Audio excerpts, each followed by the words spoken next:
الله الرحمن الرحيم يا أيها الذين آمنوا اركعوا واسجدوا واعبدوا ربكم وافعلوا الخير لعلكم تفلحون وجاهدوا في الله حق جهاده هو اجتباكم وما جعل عليكم في الدين من حرج.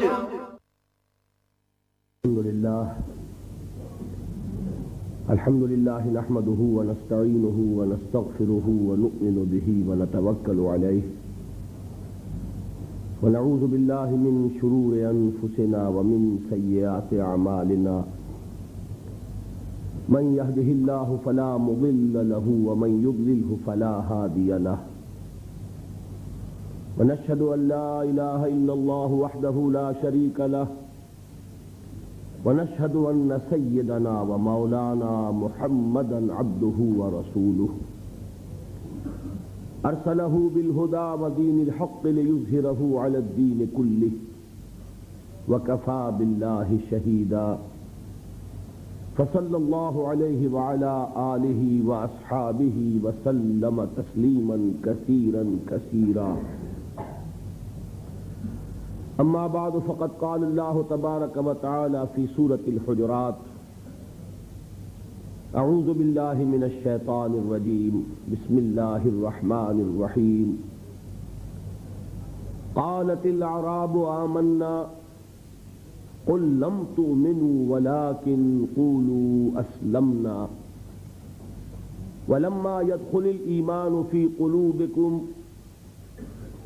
وَإِن تُطِيعُوا اللَّهَ وَرَسُولَهُ لَا يَلِتْكُم مِّنْ أَعْمَالِكُمْ شَيْئًا إِنَّ اللَّهَ غَفُورٌ رَّحِيمٌ.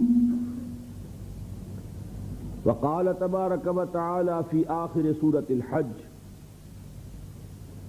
يا أيها الذين آمنوا اركعوا واسجدوا واعبدوا ربكم وافعلوا الخير لعلكم تفلحون وجاهدوا في الله حق جهاده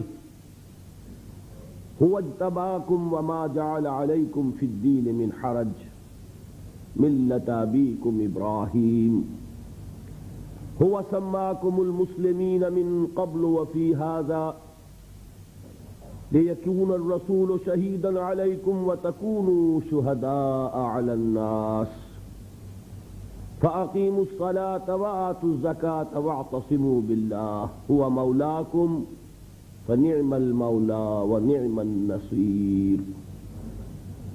وقال عز وجل في أول سورة المؤمنون قد أفلح المؤمنون الذين هم في صلاتهم خاشعون والذين هم عن اللغو معرضون والذين هم للزكاة فاعلون والذين هم لفروجهم حافظون إلا على أزواجهم أو ما ملكت أيمانهم فإنهم غير ملومين فمن ابتغى وراء ذلك فأولئك هم العادون والذين هم لأماناتهم وعهدهم راعون والذين هم على صلواتهم يحافظون أولئك هم الوارثون الذين يرثون الفردوس هم فيها خالدون. صدق الله العظيم. رب اشرح لي صدري ويسر لي أمري واحلل عقدة من لساني يفقهوا قولي. اللهم ربنا نور قلوبنا بالإيمان واشرح صدورنا للإسلام اللهم وفقنا لما تحب وترضى اللهم وفقنا أن نجاهد في سبيلك بأموالنا وأنفسنا اللهم ارزقنا شهادة في سبيلك آمین یا رب العالمین. محترم صدر مجلس، معزز حاضرین اور محترم خواتین، یہ جو اجتماعات منعقد ہو رہے ہیں ان میں قرآن حکیم کا جو بیان ہو رہا ہے اس میں ایک معنوی تسلسل ہے. اس لیے پچھلے 3 دنوں میں جو باتیں سامنے آئی ہیں ان کے ساتھ اگر مضمون کا سرا آپ کے ذہن میں نہ جڑا تو وہ بات اپنا صحیح نتیجہ پیدا نہیں کر سکے گی. چند منٹ اس پر لگائیے. میں یہ سمجھتا ہوں کہ آپ میں سے اکثر حضرات پابندی کے ساتھ شرکت فرما رہے ہیں. ایسا بھی ہوگا کہ بعض حضرات پہلی دفعہ نہیں آ سکے، بقیہ 2 دنوں میں آئے ہیں. یہ بھی ہو سکتا ہے کوئی ایسے بھی ہوں جو آج پہلی مرتبہ آ رہے ہیں. ان کے لیے خاص طور پر ضروری ہے کہ وہ سمجھ لیں مختصر طور پر کہ یہاں سلسلہ کلام کیا ہے. پہلے دن کی گفتگو تمہیدی تھی، ابتدائی تھی. اس کا عنوان بھی ایک بہت عمومی عنوان تھا، عظمت قرآن. بہرحال اس کے ضمن میں جو بھی اللہ نے توفیق دی میں نے عرض کیا. دوسرے دن آپ کو یاد ہوگا کہ میں نے تعارف کرایا تھا. میں نے جو ایک تحریک قرآنی شروع کی اور جس میں کہ میں اپنی زندگی کے 20 برس کھپا چکا ہوں. اس کا آغاز سن 65 میں لاہور میں ہوا. یاد ہوگا کہ میں نے عرض کیا تھا کہ اس کے ضمن میں میں نے مطالعہ قرآن حکیم کے ایک منتخب نصاب کو ابتدائی ذریعہ بنایا ہے قرآن مجید سے لوگوں کو متعارف کرانے کے لیے. اگرچہ اصل قرآن وہ ہے مکمل قرآن، ترتیب بھی وہی ہے کہ جو مصحف کی ہے سورہ فاتحہ سے سورۃ الناس تک، لیکن اس پورے قرآن کو تسلسل کے ساتھ غور اور فکر کے ساتھ پڑھنا، تدبر کے ساتھ پڑھنا جو ہمیں کرنا چاہیے، اس کے لیے ایک بڑی مضبوط قوت ارادی کی ضرورت ہے کہ پہلے ایک فیصلہ ہو چکا ہو، ایک ڈٹرمینیشن.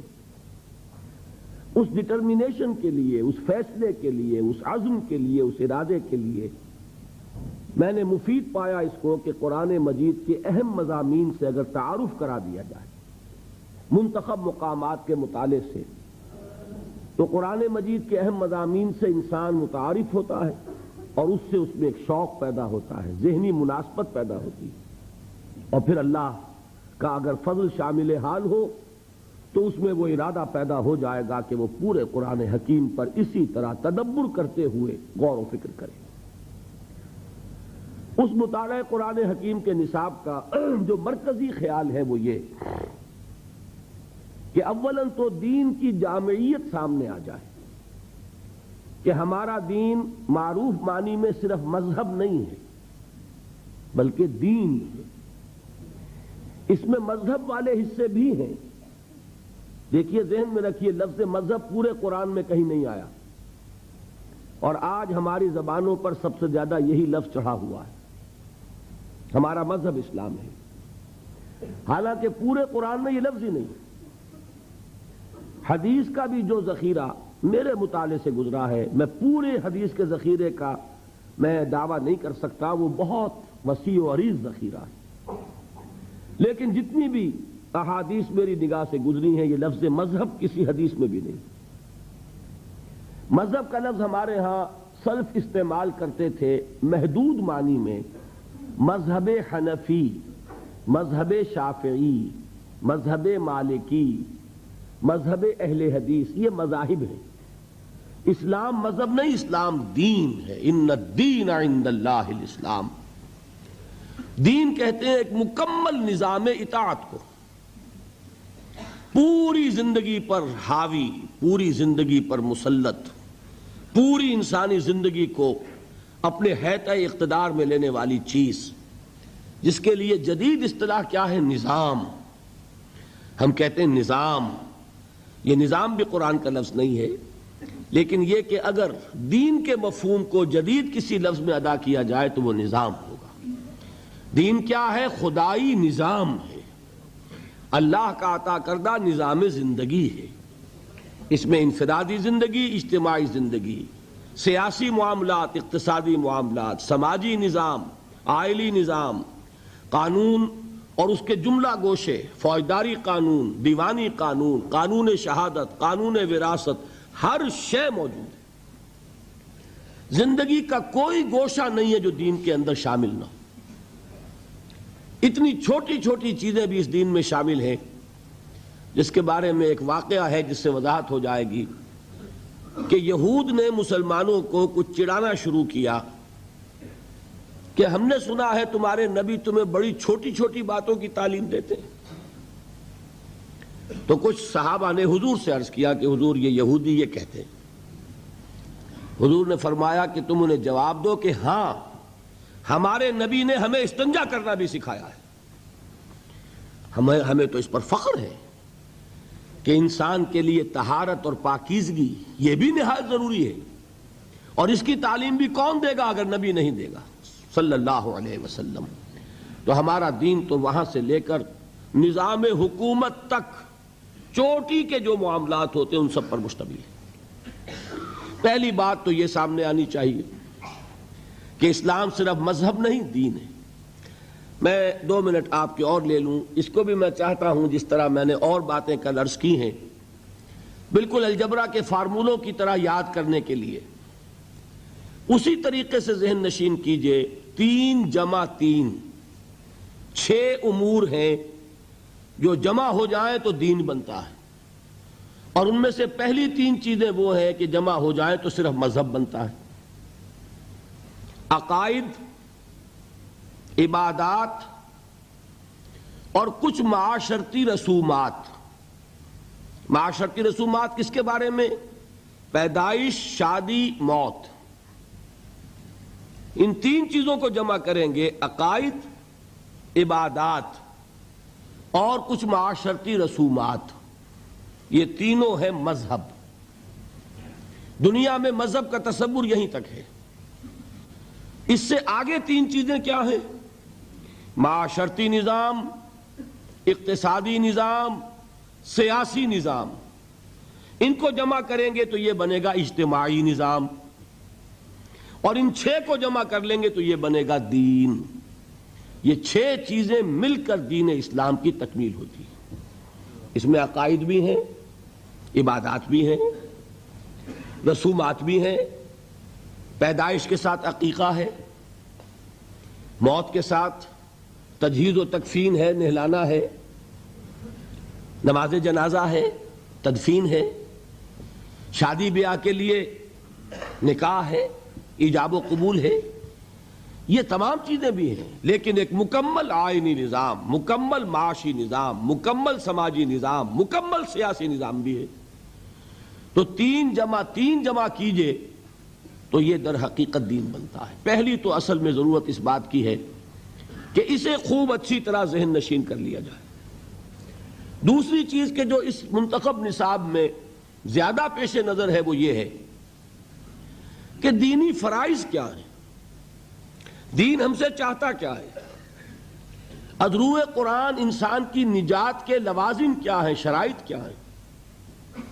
اس لیے کہ میں آج بھی اسی موضوع پر تفصیل سے گفتگو کر کے آیا ہوں دبئی میں، کہ دیکھیے انسان کا تصور فرائض اگر محدود ہو جائے تو اس کا عمل بھی محدود ہو جائے گا۔ سادہ سی مثال دیا کرتا ہوں کہ کسی شخص کو کہیں ملازم رکھا گیا، اسے گن کر 10 کام بتا دیے گئے، یہ 10 کام تمہیں روزانہ کرنے ہیں۔ اب کوئی ایسا حادثہ ہوا اسے 7 کام بھول گئے، صرف 3 یاد رہ گئے۔ مخلص آدمی ہے، محنتی آدمی ہے، لیکن بھول گیا، 7 کام یاد ہی نہیں، 3 یاد ہیں۔ تو اس کا سارا اخلاص، سارا خلوص، ساری محنت انہی 3 کاموں پہ نکلے گی۔ وہ 3 کام تو وہ کرے گا بڑی اخلاص سے، بڑی محنت سے، جان مار کر، لیکن 7 کام اس میں تو 0 ہوگا، اس لیے کہ وہ تو اس کے سامنے ہی نہیں۔ بتائیے وہ شخص ملازم رکھنے والے اپنے امپلائر کے نزدیک کامیاب ہوگا کہ ناکام؟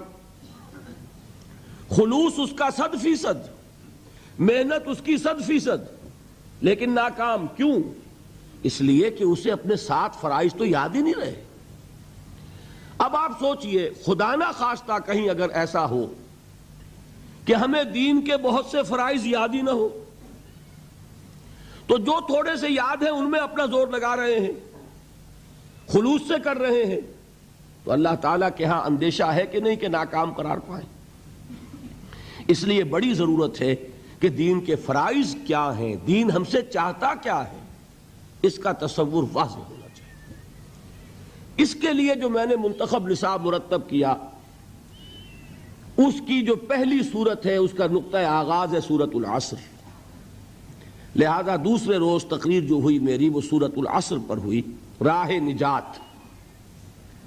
اس میں بھی میں نے مجموعی طور پر بطریق تذکر جو اس سے مجموعی نتیجے نکلتے تھے ایک دن میں وہ بیان کیے۔ میں نے کیا باتیں عرض کی تھی؟ 4 × 4 8 باتیں۔ یہ سورت قرآن مجید کی اولین صورتوں میں سے ایک ہے، یہ سورت قرآن مجید کی مختصر ترین صورتوں میں سے ایک ہے، یہ قرآن مجید کی ادبیت اور فصاحت اور بلاغت میں خاص طور پر سہل ممتنع کی حیثیت سے بہت اونچے مقام پر ہے، اور ان 4 باتوں میں اہم ترین یہ کہ یہ قرآن مجید کی جامع ترین صورت ہے۔ اس لیے میں نے صحابہ کرام کا عمل بتایا کہ 2 صحابی جب آپس میں ان کی ملاقات ہوتی تھی ایک دوسرے سے جدا نہیں ہوتے تھے جب تک ایک دوسرے کو سورۃ العصر سنا نہ لیں، پھر ایک دوسرے کو سلام کرتے تھے، علیحدہ ہوتے تھے۔ کان الرجلان من اصحاب النبی صلی اللہ علیہ وسلم اذا التقیا لم يتفرقا حتى يقرأ احدهما على الاخر سورۃ العصر ثم يسلم احدهما على الاخر۔ میں نے آپ کو امام شافعی کے اقوال سنائے، لو تدبر الناس هذه السورۃ لوسعتهم، اگر لوگ صرف اس ایک سورت پر غور کریں، تدبر کریں تو یہ ان کے لیے کافی ہو جائے۔ لو لم ينزل من القرآن سواها لکفت الناس، اگر قرآن میں سے سوائے اس ایک سورت کے کچھ نازل نہ ہوتا تو یہ بھی لوگوں کے لیے کافی تھی، اتنی جامع سورت ہے۔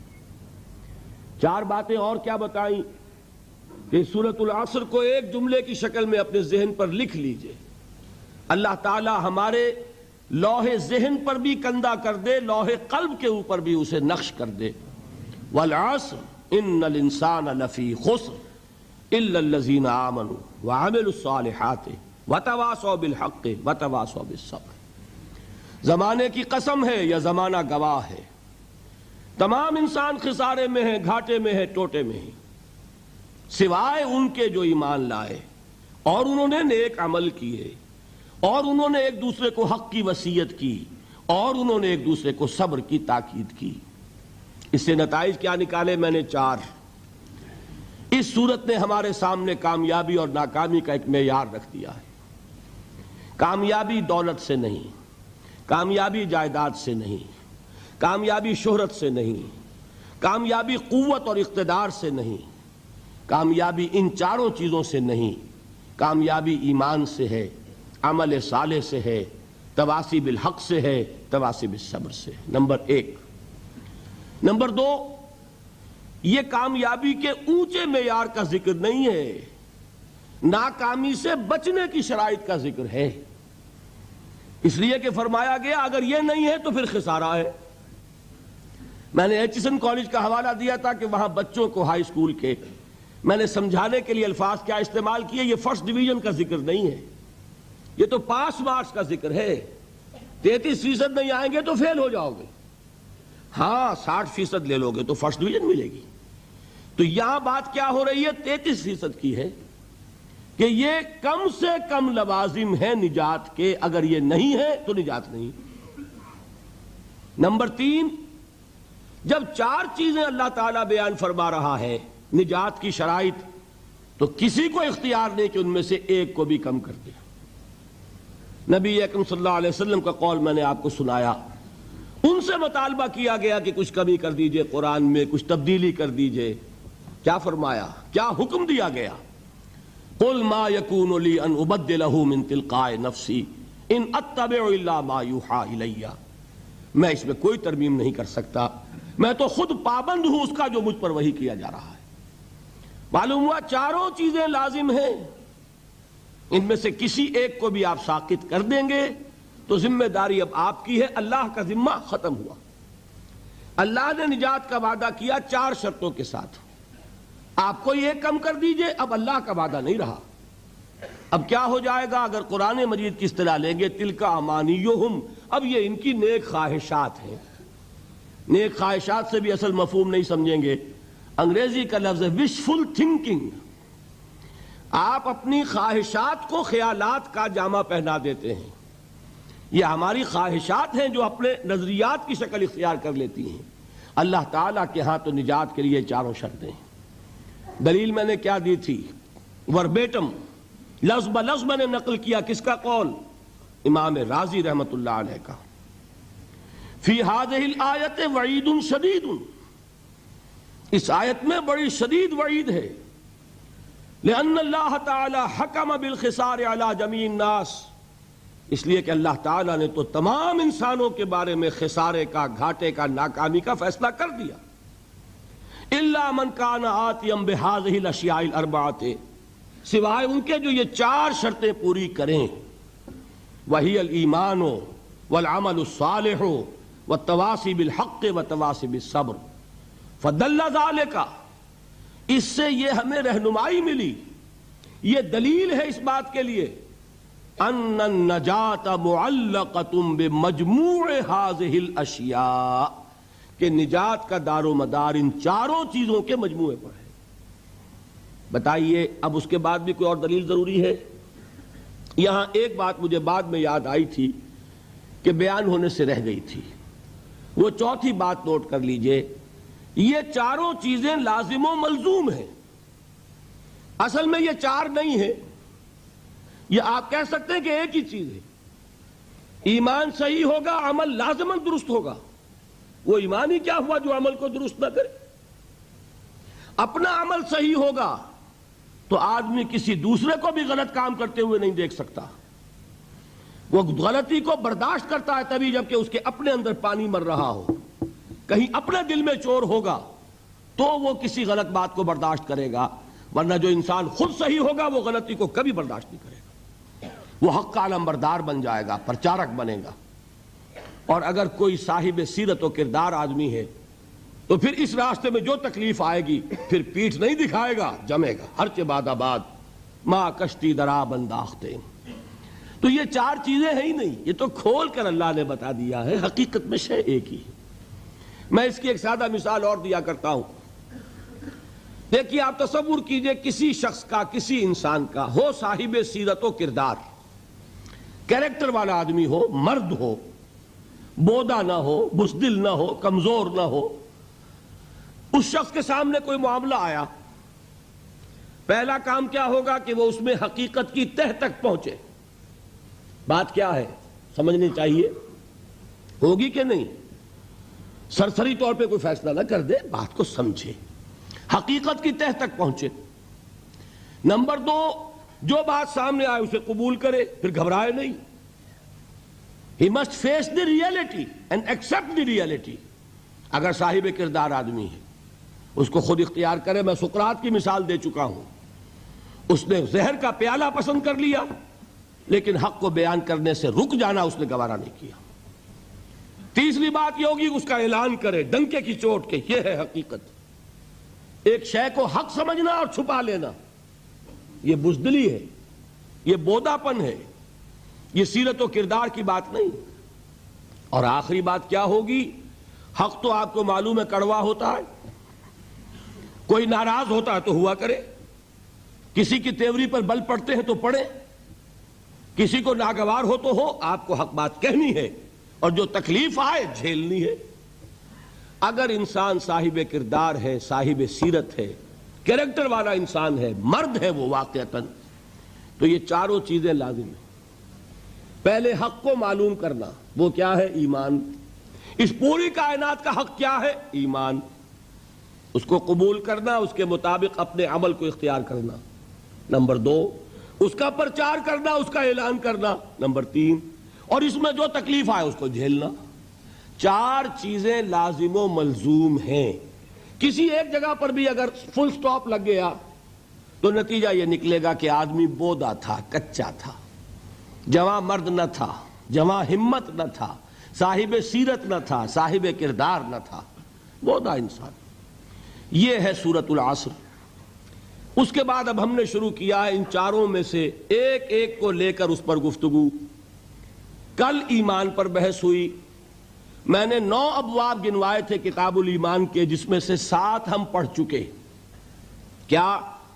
ایمان کے لفظی معنی ذہن میں تازہ کر لیجئے، میں نہیں بیان کروں گا اب. ایمان کا اصطلاحی مفہوم ذہن میں تازہ کیجئے. ایمان کا موضوع، ایمانیات کی تفصیل، ایمانیات ثلاثہ کی باہمی نسبت، پھر ایمان اور عمل، ایمان اور جہاد، اور ایمان اور امن. یہ 9 تھے، جن میں سے کہ 7 بیان ہو چکے، 2 رہ گئے. آج اب میں لے رہا ہوں ایمان اور عمل صالح. اسی میں بات آ جائے گی کہ عمل صالح سے مراد کیا ہے، اور اسی میں چونکہ کل ہماری گفتگو چل رہی تھی ایمان کے حوالے سے، تو ایمان اور عمل صالح کا ربط و تعلق کیا ہے. دیکھیے آج کی گفتگو کو اب ہم شروع کریں گے. وہ جو 2 درجے معین کیے تھے ایمان کے، کہ ایک ہے قانونی ایمان، ایک ہے حقیقی ایمان. قانونی ایمان کے لیے ایک اور لفظ بھی ہے جس کا نام اسلام ہے. قانونی ایمان کا حاصل کیا ہے؟ دنیا میں کسی کو مسلمان سمجھا جائے، اس کے ساتھ مسلمان کا سا معاملہ کیا جائے. اور حقیقی ایمان کا حاصل کیا ہے؟ کہ آخرت میں اسے مومن سمجھا جائے اور اس کا وہ معاملہ کیا جائے کہ جو صاحب ایمان کے لیے اللہ تعالیٰ نے بیان فرمایا. اس کے لیے اب ذرا سورہ حجرات کی اس آیت نمبر 14 کو اچھی طرح پکا لیں اپنے ذہن میں، جو میں نے آج سب سے پہلے تلاوت کی. فرمایا قالت الاعراب آمنا. یہ بدو کہہ رہے ہیں کہ ہم ایمان لے آئے. اعراب جمع ہے اعرابیون کی. اعرابی آپ کو معلوم ہے بدو لوگ، خانہ بدوش لوگ. عرب کی اکثریت ایسے ہی لوگوں پر مشتمل تھی اور آج بھی ہے. یہ تو شہر اب بن رہے ہیں، بہت بڑا شہر آپ نے بنا لیا ابو ظبی، اور تو بھائی ورنہ یہاں کیا تھا؟ خانہ بدوش قبائل. ہاں مکہ ایک شہر تھا، مدینہ ایک شہر تھا، طائف ایک شہر تھا، چند شہر تھے. باقی اکثر یہاں کون تھے؟ بدو لوگ. ان بدوؤں میں سے کچھ لوگوں کی ایک بات بیان ہو رہی ہے کہ یہ دعویٰ کر رہے ہیں کہ ہم ایمان لے آئے. کوئی لفظ مشکل نہیں ہے. قالت الاعراب آمنا، یہ سب بدوؤں کی بات نہیں ہے. یہاں الف لام جو آیا یہ لام حصر نہیں ہے، بلکہ یہ خاص لوگوں کو بیان کر رہا ہے. حضور سے فرمایا گیا قل، اے نبی ان سے کہہ دیجئے، لم تؤمنوا، تم ہرگز ایمان نہیں لائے ہو. ذرا غور کر لیجئے گا. اتنا تو میں سمجھتا ہوں کہ شد بدھ کا معاملہ آپ کا یہاں ہوگا عربی کا، کہ عربی میں کہنا ہو کہ تم ایمان نہیں لائے تو اس کا عام اسلوب کیا ہوگا؟ ما آمنتم، فعل ماضی پر ما لگے گا. لیکن جب اس میں زور دینا ہو ہرگز ایمان نہیں لائے تو کہا جائے گا فعل مضارع پر لم داخل کر کے ادھر سے نون گرے گا، مضارع ہو جائے گا خفیف. لم تؤمنوا، تم ہرگز ایمان نہیں لائے ہو. اچھا ایمان نہیں لائے تو کیا کافر ہو؟ نہیں، یہ بھی نہیں. ولیکن قولوا اسلمنا، بلکہ یوں کہو، لیکن وہی ہے جو ہم لیکن کہتے، لیکن وہیں سے آیا ہے. عربی میں لیکن ہے. لیکن قولوا، کہو، اسلمنا، ہم اسلام لے آئے. بتائیے بات واضح ہو گئی. اسلام اور ہے، ایمان اور ہے. ایک گروہ ہے جس کے ایمان کی نفی کلی، ہرگز ایمان نہیں لائے، لیکن ان کا اسلام تسلیم ہے، قبول ہے. تم یہ کہہ سکتے ہو کہ ہم اسلام لے آئے، ہم نے اطاعت قبول کر لی. لیکن ہو سکتا ہے، اللہ تعالیٰ کا علم کامل ہے نا، وہ جانتا ہے بڑے بڑے منطقی اور بڑے بڑے ذہین لوگ ہیں، کوئی نہ کوئی راستہ نکال لیں گے. مزید راستہ بند کرنے کے لیے فرمایا وَلَمَّا يَدْخُلِ الْإِيمَانُ فِي قُلُوبِكُمْ، ابھی تک ایمان تمہارے دلوں میں داخل نہیں ہوا. اب بات واضح ہو گئی، کوئی اب امکان نہیں رہا. بات واضح ہو گئی کہ ایمان تمہاری زبان پر تو آ گیا ہے، اقرار باللسان تو ہو گیا، at the tip of your tongues تم نے کہہ دیا نشہد ان لا الہ الا اللہ ونشہد ان محمد رسول اللہ، زبان سے تم نے کہہ دیا آمنت باللہ وملائکتہ وکتبہ ورسلہ والیوم الآخر والقدر خیرہ وشرہ من اللہ تعالی والبعث بعد الموت، زبان سے تم نے کہہ دیا آمنت باللہ کما ہوا باسمائہ وصفاتہ وقبلت جمیع احکامہ، اقرار باللسان وتصدیق بالقلب، لیکن یہ سب کچھ زبان سے ہی کہا ہے نا، ابھی دلوں میں یہ بات داخل نہیں ہوئی۔ بات سمجھ میں آئی؟ معلوم ہوا کہ جب تک دل میں داخل نہ ہو مومن نہیں کہہ سکتے۔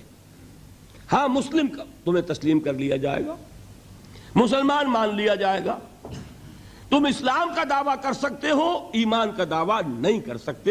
ایمان کا دعویٰ حقیقتاً اس وقت ہوگا جبکہ وہ ایمان تمہارے دلوں میں داخل ہو جائے، جاگزیں ہو جائے، راسخ ہو جائے۔ اب دیکھیے کسی بھی چیز کو بیان کرنے کا ایک مثبت اسلوب ہوتا ہے، ایک منفی۔ یہ منفی اسلوب ہے، ایمان تمہارے دلوں میں داخل نہیں ہوا۔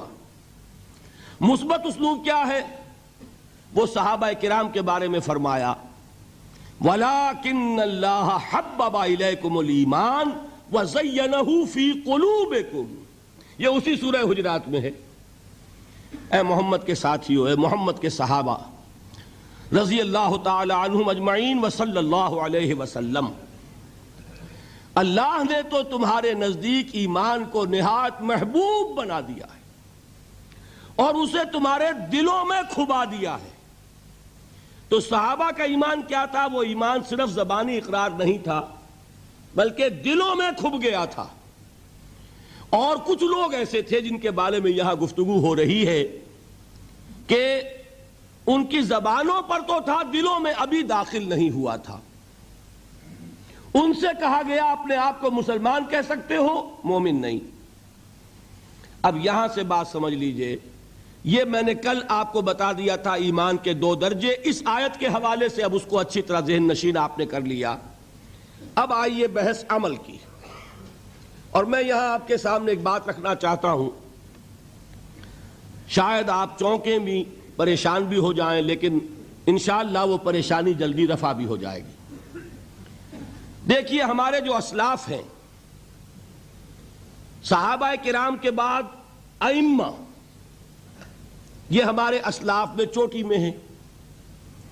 ان اسلاف میں، ان ائمہ میں 2 بنیادی قسمیں ہیں، ایک محدثین اور ایک فقہاء۔ محدثین ان کا کام کیا تھا؟ قرآن تو اللہ نے خود جمع کر دیا تھا، میں پہلے دن بیان کر چکا ہوں حضور کے سیرہ مبارک میں۔ حضور نے صحابہ کو اسی ترتیب سے قرآن پڑھا دیا اور سینکڑوں صحابہ نے یاد کر لیا۔ پھر جو کمی اگر رہ گئی تھی کتابی شکل میں حضرت ابوبکر لے آئے، پھر اگر اس میں کوئی فرق پڑ رہا تھا پڑھنے کے انداز میں تو ایک کتابت کے اوپر جمع کر دیا حضرت عثمان نے۔ بات ختم ہو گئی۔ خلافت راشدہ میں قرآن کا معاملہ تو محفوظیت کی آخری درجے کو پہنچ گیا۔ اب اصل مرحلہ کیا تھا؟ حضور کے اقوال مبارک کو جمع کرنا، ان کو بھی تو سمیٹنا ہے نا۔ صحابہ ہیں، منتشر ہو گئے ہیں، کوئی صحابی کوفے چلے گئے، کوئی صحابی دمشق چلے گئے، کوئی کہیں چلے گئے، کوئی کہیں چلے گئے۔ میزبان رسول جو ہے وہ دفن ہے قسطنطنیہ کی فصیل کے باہر، حضرت ابو ایوب انصاری رضی اللہ تعالی عنہ۔ اب ان سب کے پاس، کسی کے پاس اتنی احادیث، کسی کے پاس اتنی احادیث، ان کو جمع کرنے کا کام، پھر چھان پھٹک کرنے کا کام، پھر مرتب کرنے کا کام، یہ کس نے کیا؟ محدثین کرام نے۔ بہت بڑے محسن ہیں اس امت کے محدثین کرام، پوری زندگیاں کھپائیں۔ ایسا بھی ہوا ہے ایک صحابی مدینے سے چلتے ہیں، ایک محدث مدینے سے چلتے ہیں، انہیں معلوم ہوتا ہے کہ ایک صحابی دمشق میں ہے، ایک حدیث وہ بیان کرتے ہیں، ذرا باریک بات ہے سمجھ لیجئے گا۔ ان کو وہ حدیث معلوم تھی، لیکن وہ حدیث 3 راویوں کے راستے سے آ رہی تھی. ان کے پاس جو حدیث تھی وہ 2 راویوں کے حوالے سے تھی. اب وہ جاتے ہیں اور وہ بیت المقدس کا اور وہ دمشق کا سفر کرتے ہیں صرف اس حدیث کو سننے کے لیے، سواری سے اترتے بھی نہیں. میں نے سنا ہے آپ حضور کی یہ حدیث بیان کرتے ہیں. جی ہاں، ذرا مجھے سنا دیجئے. سنا دیا. ویسے ہی اپنے اونٹ کی جو ہے گردن موڑ لی کہ واپس. بھائی اترو، ٹھہرو، قیام کرو. نہیں، میں صرف ایک حدیث رسول تم سے سننے کے لیے آیا تھا. میں اپنے اس سفر میں کوئی اور مقصد جمع نہیں کرنا چاہتا. یہ کام کیا محدثین نے. بہرحال میں اس وقت جمع و تدوین حدیث کے موضوع پر میری گفتگو نہیں ہے، لیکن چونکہ ہمارے اس جدید دور کے فتنوں میں ایک فتنہ ہے انکار حدیث کا. لوگ سمجھتے ہیں جیسے کہ ڈرائنگ رومز میں بیٹھے ہوئے آرام سے کتابیں پڑھتے ہیں، شاید ایسے ہی محدثین کا کام تھا. انہوں نے جس طرح زندگیاں لگائی ہیں اور جس طریقے سے حدیث کو جمع کرنے کے لیے مشقتیں جھیلی ہیں، اس کا آج ہم تصور نہیں کر سکتے. اچھا، وہ تو محدثین کرام ہیں. ان میں بھی اب ایک کا نام نوٹ کر لیجئے. چوٹی پہ کون ہے؟ امام بخاری، امام مسلم، امام ترمذی، امام احمد ابن حنبل، امام ابن ماجہ، امام ابو داؤد، سب ہیں. لیکن چوٹی پر رئیس المحدثین کون ہے؟ امام بخاری. اچھا، اب تیسرا طبقہ ہے ہمارے ہاں، دوسرا، وہ ہے فقہا. قرآن بھی جمع ہو گیا، حدیث بھی آ گئی. اب اس سے احکام نکالنے بھی تو ہے نا، استدلال کرنا ہے، حدیثوں کو جوڑنا ہے، قرآن کے ساتھ ان کا ربط تلاش کرنا ہے، اور پھر کوئی حکم تلاش کرنا ہے، اجتہاد کرنا ہے. یہ کام جنہوں نے کیا انہیں ہم کیا کہتے ہیں؟ فقہائے کرام. اور ان میں بہرحال جو لوگ یہاں جمع ہیں، مجھے یقین ہے کہ وہ اس بات کو تسلیم کرتے ہوں گے کہ ان میں چوٹی پر ہیں امام ابو حنیفہ رحمۃ اللہ علیہ، امام اعظم. ٹھیک ہے، کسی کی رائے ذرا مختلف بھی ہو سکتی ہے. کوئی شافعی مسلک کا ہے تو امام شافعی کو بہرحال وہ اونچا درجہ دے گا. مالکی مسلک کا ہے تو امام مالک سے اسے زیادہ نسبت ہے. لیکن واقعہ یہ ہے، پوری دنیا نے تسلیم کیا ہے کہ قانون کا جتنا سینس امام ابو حنیفہ کو ہے. قانون ایک علیحدہ شے ہے، اخلاقیات علیحدہ چیز ہیں. ایک شے کا اخلاقی تقاضا کچھ اور ہے، قانونی تقاضا کچھ اور ہے. آپ کو کسی نے تھپڑ مارا، اخلاقی تقاضا کیا ہے؟ معاف کر دو بھائی. اور قانونی تقاضا کیا ہے؟ جوابی تھپڑ رسید کرو. اس لیے کہ اگر یہ نہیں کرو گے تو اس کی ہمت افزائی ہوگی، یہ کسی اور کو بھی تھپڑ مارے گا. قانون کا تقاضا یہ ہے، السن بالسن، دانت کا بدلہ دانت، والأذن بالأذن، کان کا بدلہ کان. قانون یہ ہے. اور اخلاق کا تقاضا کیا ہے؟ وَإِن تَعْفُوا وَتَصْفَحُوا وَتَغْفِرُوا، اگر تم بخش دو، معاف کر دیا کرو، لوگوں سے درگزر کیا کرو. فَإِنَّ اللَّهَ غَفُورٌ الرحیم، تو اللہ بھی تو غفور الرحیم ہے.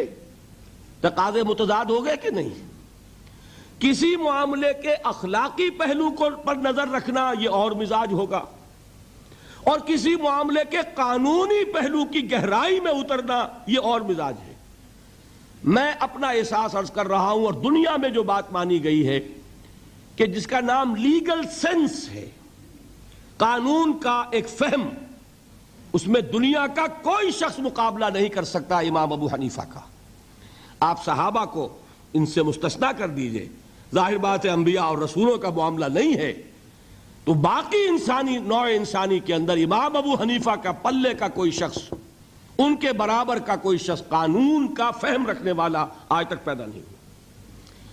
تو سید الفقہاء کون ہوئے؟ امام ابو حنیفہ. اور رئیس المحدثین کون ہے؟ امام بخاری. یہ ساری جو میں نے اس وقت آپ کو تمہید بیان کی، وہ اس مسئلے کے لیے پریشان کن مسئلہ یہ ہے کہ امام ابو حنیفہ کی طرف یہ بات منسوب ہے کہ وہ یہ فرماتے ہیں الایمان قول، ایمان نام ہے صرف قول کا، عمل اس میں زیر بحث نہیں آتا. ولا یزید ولا ینقص، وہ ایمان نہ گھٹتا ہے نہ بڑھتا ہے. ایک سٹیٹمنٹ سمجھ میں آ گیا نا؟ اب دوسرا سٹیٹمنٹ سنیے، وہ ہے امام بخاری کا، رئیس المحدثین کا، الایمان قول وعمل۔ ایمان نام ہے قول اور عمل کے مجموعے کا، قول اور عمل دونوں چیزیں ایمان میں شامل، وَيَزِيدُ وَيَنْقُصُ، وہ گھٹتا بھی ہے بڑھتا بھی ہے۔ ایک مسلمان کو پریشان ہو جانا چاہیے کہ نہیں؟ ایمان جیسی بنیادی بات، سارا قصر تو یہیں سے تعمیر ہونا ہے، جڑ بنیاد ایمان ہے۔ ایمان کے بارے میں کوئی 14ویں صدی کے 15ویں صدی ہجری کے کوئی علماء ہوں، بڑے سے بڑے ہوں، ان کا اختلاف ہو جائے تو تشویش نہیں ہوگی۔ یہ کن کے درمیان اختلاف ہو رہا ہے؟ رئیس المحدثین امام بخاری اور سید الفقہاء امام ابو حنیفہ۔ اور کتنا بنیادی اختلاف، بظاہر متضاد باتیں، بظاہر کہہ رہا ہوں میں نے کہا تھا مجھے پہلے آپ کو پریشان کرنا ہے، پھر تاکہ آپ کی سمجھ میں بات آئے یہ پریشانی رفع کیسے ہوتی ہے، اسی سے علم میں اضافہ ہوتا ہے۔ بات جو ہے وہ گہرائی کے ساتھ سمجھ میں آتی ہے کہ مسئلہ پہلے سامنے ہو، مسئلے کی اہمیت سامنے نہیں ہوگی تو آپ توجہ اتنی نہیں کریں گے۔ تو دیکھیے تضاد کتنا ہے، بعد المشرقین جسے کہتے ہیں ہم اپنے محاورے میں، کہ ایک مشرق کی بات ہے تو دوسری مغرب کی ہے۔ الایمان قول، نہیں، الایمان قول وعمل، تضاد ہے نا۔ لا یزید ولا ینقص، نہیں، یزید وینقص۔ تو یہ تو معلوم ہوتا ہے کہ بہت زبردست اختلاف ہے جو حل نہیں ہو سکے گا۔ اللہ تعالیٰ کا شکر ادا کرتا ہوں، اس نے اس کا حل سمجھایا۔ اور کیسا سمجھایا؟ میں پورے انشراح صدر کے ساتھ کہہ رہا ہوں، اس میں کوئی تصنع نہیں، کوئی تکلف نہیں۔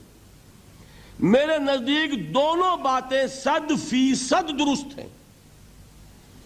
یہ نہیں کہ 50% یہ درست 50% وہ درست، نہیں، یہ بھی 100% درست، یہ بھی 100% درست۔ فرق کیا ہے؟ محل مختلف ہے۔ امام ابو حنیفہ قانونی ایمان کی بات کر رہے ہیں اور امام بخاری حقیقی ایمان کی بات کر رہے ہیں۔ قانونی ایمان کے اعتبار سے 100% درست ہے یہ بات کہ وہ صرف قول ہے، عمل نہیں، زیر بحث آئے گا۔ ایک شخص نماز نہیں پڑھتا کافر نہیں ہے، نماز کا منکر ہو جائے کافر، زکوٰۃ نہیں دیتا فاسق ہے، فاجر ہے، کافر نہیں ہے، زکوٰۃ کہہ دے کہ ہے ہی نہیں دین میں، کافر۔ فرشتہ کس نے دیکھا؟ کیا پتا کیسا ہوتا ہے؟ حضور نے بھی اصل فرشتہ اپنی اصل ملکی شکل میں صرف 2 دفعہ دیکھا ہے، ورنہ تو انسانی شکل میں آتا تھا یا نظر ہی نہیں آتا تھا۔ 2 باتیں تھیں، وہی ہو جاتی تھی، نظر کوئی نہیں آتا تھا، یا انسانی شکل میں نظر آیا۔ اصل ملکی شکل میں حضرت جبرائیل کو 2 مرتبہ دیکھا۔ وَلَقَدْ رَآهُ بِالْأُفُقِ الْمُبِينِ وَلَقَدْ رَآهُ نَزْلَةً أُخْرَى عِنْدَ سِدْرَةِ الْمُنْتَهَى، ایک مرتبہ افق مبین پر دیکھا، ایک مرتبہ سدرۃ المنتہا کے پاس جبرائیل اپنی اصل شکل میں ظاہر ہوئے۔ اب ظاہر بات ہے ہم نے تو نہیں دیکھا نا، لیکن ہم مانتے ہیں جبرائیل کو، مانتے ہیں فرشتوں کو، نہیں مانیں گے کافر ہو جائیں گے۔ تو معلوم ہوا کہ قانونی ایمان جس پر دار و مدار ہے کفر اور اسلام کا، اس کا کل دار و مدار صرف قول پر ہے، ماننے پر ہے، اقرار باللسان پر ہے۔ یہ بات آپ نے سنی ہوگی، امام ابو حنیفہ کا قول ہے 100% درست کہ گناہ کبیرہ سے بھی انسان کافر نہیں ہوتا۔ کبیرہ گناہ ہے، شراب پی ہے، کافر نہیں ہے، حد لگا دو۔ حضرت عمر نے اپنے بیٹے پر حد جاری کی، ایک مرتبہ مصر میں حد جاری ہو چکی تھی، لیکن حضرت عمر کو احساس ہوا کہ وہاں شاید رعایت کی گئی ہوگی خلیفہ کے بیٹے پر حد جاری کرنے میں، لہذا پھر بلایا اپنے پاس اور دوبارہ حد جاری کی۔ حد جاری کرو لیکن کافر نہیں ہوگا۔ اگر کسی سے زنا ہو گیا ہے، میں آپ کو واقعہ سنا چکا، غامدی خاتون، حد جاری ہو جائے گی، لیکن یہ کہ اس کو کافر نہیں کہہ سکتے. کافر کیا کہیں گے؟ میں تو سنا چکا آپ کو کہ ذرا کسی نے کہہ دیا بے حیا عورت تھی تو حضور نے کیسی ڈانٹ پلائی ہے، کتنا اس کا رتبہ بیان کیا ہے. اس نے تو وہ توبہ کی ہے کہ مگر مدینہ کی پوری آبادی پر اس کو تقسیم کر دیا جائے تو سب کی نجات کے لیے کافی ہو جائے. معلوم ہوا تکفیر اور ہے اور کسی کا فاسق و فاجر ہونا اور ہے. اس میں حد فاصل انسان کا اقرار ہے. البتہ حقیقی ایمان، اب یہاں زمین و آسمان کا فرق آ جائے گا. ایمان دل میں اتر جائے تو کون نہیں جانتا کہ دل میں جو بات اتر جائے وہ عمل پر ضرور اثر انداز ہوتی ہے. یہ بات سیدھی سی ہے. دل میں یقین ہو عمل اس کے مطابق ہوگا. 2 اور 2 4 کی طرح مثالیں دے دوں آپ کو. آپ کو یقین ہے آگ جلاتی ہے، آپ ہاتھ ڈالتے ہیں اس میں، کیوں؟ یقین ہے کہ جلاتی ہے، لہذا کوئی شخص ہاتھ نہیں ڈالے گا. غلطی سے پڑ جائے تو پڑ جائے، جان بوجھ کے کون ڈالے گا؟ اچھا میں بلکہ یہاں تک کہا کرتا ہوں کہ یقین تو بڑی دور کی شے ہے. گمان بھی ہو، گمان، اس کا نتیجہ بھی عمل میں نکل آتا ہے. کون شخص نہیں جانتا کہ سارے سانپ زہریلے نہیں ہوتے؟ معلوم ہے نا. لیکن جو سانپ ہے پتہ نہیں کم بخت یہ زہریلا ہو، ہے کہ نہیں؟ یقین نہیں ہے کہ یہ زہریلا ہے. ہو سکتا ہے کہ زہریلا ہو، صرف ظن ہے نا، آپ قریب پھٹکتے ہیں اس کے. معلوم ہوا کہ یقین تو بڑی شے ہے. وہ تو میں نے اقبال کے آپ کو شعر سنایا بارہا، یقین پیدا کرے ناداں یقین سے ہاتھ آتی ہے، وہ درویشی کے جس کے سامنے جھکتی ہے فغفوری. یہ اولیاء اللہ کون تھے؟ صاحب یقین ہی تو تھے، اور کون تھے؟ جن کے سامنے بادشاہ جھکتے تھے. شیخ عبد القدوس گنگوہی رحمت اللہ علیہ کس زمانے میں تھے؟ یہ ابراہیم لودھی اور اکبر کا زمانہ، بابر کا زمانہ، جب جنگ ہوئی ان کے مابین. ابراہیم لودھی چل کر آیا ہے کہ بابر آ گیا ہے، میں جا رہا ہوں مقابلے کے لیے، پانی پت کی پہلی جنگ ہونے والی ہے، میرے لیے دعا کر دیجئے. فرماتے ہیں ذرا ہٹ جاؤ، ہماری دھوپ چھوڑ دو. دعا نہیں کی اور وہ شکست اس نے کھائی، مارا گیا. ان سے بھی پہلے کی بات ہے، نظام الدین اولیاء رحمت اللہ علیہ 7 بادشاہوں کا زمانہ دیکھا ہے. کسی بادشاہ سے ملنے کا تو خیر سوال ہی نہیں، اس کے پاس جانے کا سوال نہیں، کسی کو اجازت نہیں دی حاضر ہونے کی. ایک بادشاہ نے کہا کہ آپ کیسے روک سکتے ہیں، میں آ جاؤں گا. تو جواب یہ لکھوایا ہے کہ درویش نے اپنے گھر کے 2 دروازے رکھے ہوئے ہیں، بادشاہ ایک دروازے سے داخل ہوگا، درویش دوسرے سے نکل جائے گا. بادشاہ چاہتا ہے اذن باریابی. اور سلطان الہند پھر کون ہوا؟ سلطان الہند تو پھر نظام الدین اولیاء ہوئے، جس کی قدم بوسی کے لیے بادشاہ آنا چاہتا ہے اور وہ اجازت نہیں دے رہے. اس لیے ان کا نام ہے سلطان الہند، حضرت نظام الدین اولیاء رحمت اللہ علیہ. تو یہ جان لیجئے. ایک اور کا واقعہ ابو علی قلندر کا. نواب ٹونک نے جاگیر کے لیے ایک وثیقہ بھیج دیا، ہم نے آپ کی خانقاہ کے لیے اتنے گاؤں کی جاگیر لکھ دی. اسی کاغذ کے پشت پر ایک شعر لکھا، ماں آبروئے فقر و قناعت نہ باختیم، با میر خان بگوئے کہ روزی مقدر است. جاؤ میر خان سے کہہ دو، نواب ٹونک سے، ہماری روزی اللہ کے ہاں مقدر ہے، لکھی ہوئی ہے. ہم تمہارے ہاتھ اپنے فقر اور درویشی کی عزت بیچنا نہیں چاہتے، لے جاؤ اپنا وثیقہ. کون تھے یہ؟ صاحب یقین. یقین پیدا کرے ناداں یقین سے ہاتھ آتی ہے، وہ درویشی کہ جس کے سامنے جھکتی ہے فغفوری. شہنشاہ ہند اذن باریابی چاہے اجازت نہ ملے، وہ یقین کی بات ہے. آپ سوچئے یقین پیدا ہو جائے تو کیا ہوگا. اس کی ایک شکل تو میں کل آپ کو دکھا چکا. توکل ہوگا، راضی برضا ہوں گے، خوف نہیں ہوگا، حزن نہیں ہوگا، ڈر کاہے کا؟ میرا محافظ میرا رب۔ اچھا اس نے ہی کوئی چیز میرے لیے لکھ دی ہے تو کون محافظ ہو سکتا ہے؟ اور اللہ سے بچانے والا کوئی ہے؟ اور ہم اللہ کی طرف سے مقرر کردہ کسی چیز سے بھاگیں گے کیا؟ وہ تو ہمارا محبوب ہے، محبوب کی رضا اسی میں ہے، حاضر ہیں ہم۔ نہ شبد نصیب دشمن کے شبد ہلا کے تیغت، سری دوستاں سلامت کے تو خنجر آزمائی۔ بتائیے کوئی خوف ہوگا، کوئی حزن ہوگا؟ الا ان اولیاء اللہ لا خوف علیہم ولا هم یحزنون۔ یہ ہے معاملہ ایک۔ دوسرا معاملہ یہ، کیا دل میں یہ یقین ہو کہ اللہ ہے اور مجھے دیکھ رہا ہے اور مجھے اس کے حضور میں حاضر ہونا ہے، پھر بھی آپ شراب پی سکیں گے؟ بتائیے، دل میں یقین ہو کہ اللہ مجھے دیکھ رہا ہے، آپ زنا کر سکیں گے؟ چوری کر سکیں گے؟ یہ یقین زائل ہوگا کسی وجہ سے۔ اس یقین پر غفلت کے کوئی پردے پڑ جائیں گے تو گناہ ہو سکتا ہے۔ یقین موجود ہو تو گناہ نہیں ہو سکتا۔ منطقی بات ہے کہ نہیں؟ میں مثال سے اور سمجھا دوں۔ اگر چوراہے پر کانسٹیبل کھڑا ہے، آپ نے دیکھ لیا، ساتھ ہی آپ نے دیکھا ایک کونے میں موٹر سائیکل لے کر تیار سارجنٹ بھی کھڑا ہے، آپ کی گاڑی صحیح جگہ آ کے رک جائے گی نا، 1 انچ آگے نہیں بڑھے گی۔ اور اگر آپ نے دیکھا کہ چوراہا خالی ہے، کوئی دیکھنے والا ہے نہیں، تو اچھے بھی دائیں بائیں دیکھ کے نکل جاتے ہیں کہ نہیں؟ صحیح بات کیجئے۔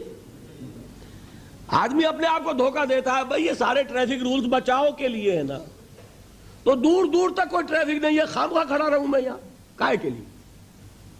لیکن دور دور تک کوئی ٹریفک نہ ہو لیکن سارجنٹ کھڑا ہو، پھر آپ پابندی کریں گے کہ نہیں؟ حالانکہ اس کی کیا حیثیت ہے، کیا اس کی تنخواہ، کیا اس کی حیثیت، کیا اس کی اتھارٹی، کتنی وہ سزا دلوا دے گا؟ اول تو پاکستان میں تو 2-4 روپے سے وہی معاملہ طے ہو جائے گا، اس سے زیادہ کی بات ہی نہیں۔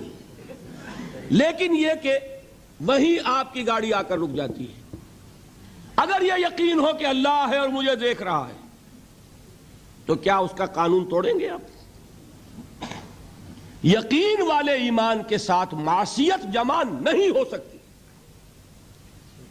قانونی ایمان کے ساتھ معصیت کے ڈھیر لگ سکتے ہیں، جیسے کہ ہمارے ہاں ہے لما تقولون ما لا تفعلون کبر مقتا عند اللہ ان تقولوا ما لا تفعلون۔ اے ایمان کے دعوے دارو، کیوں کہتے ہو جو کرتے نہیں ہو؟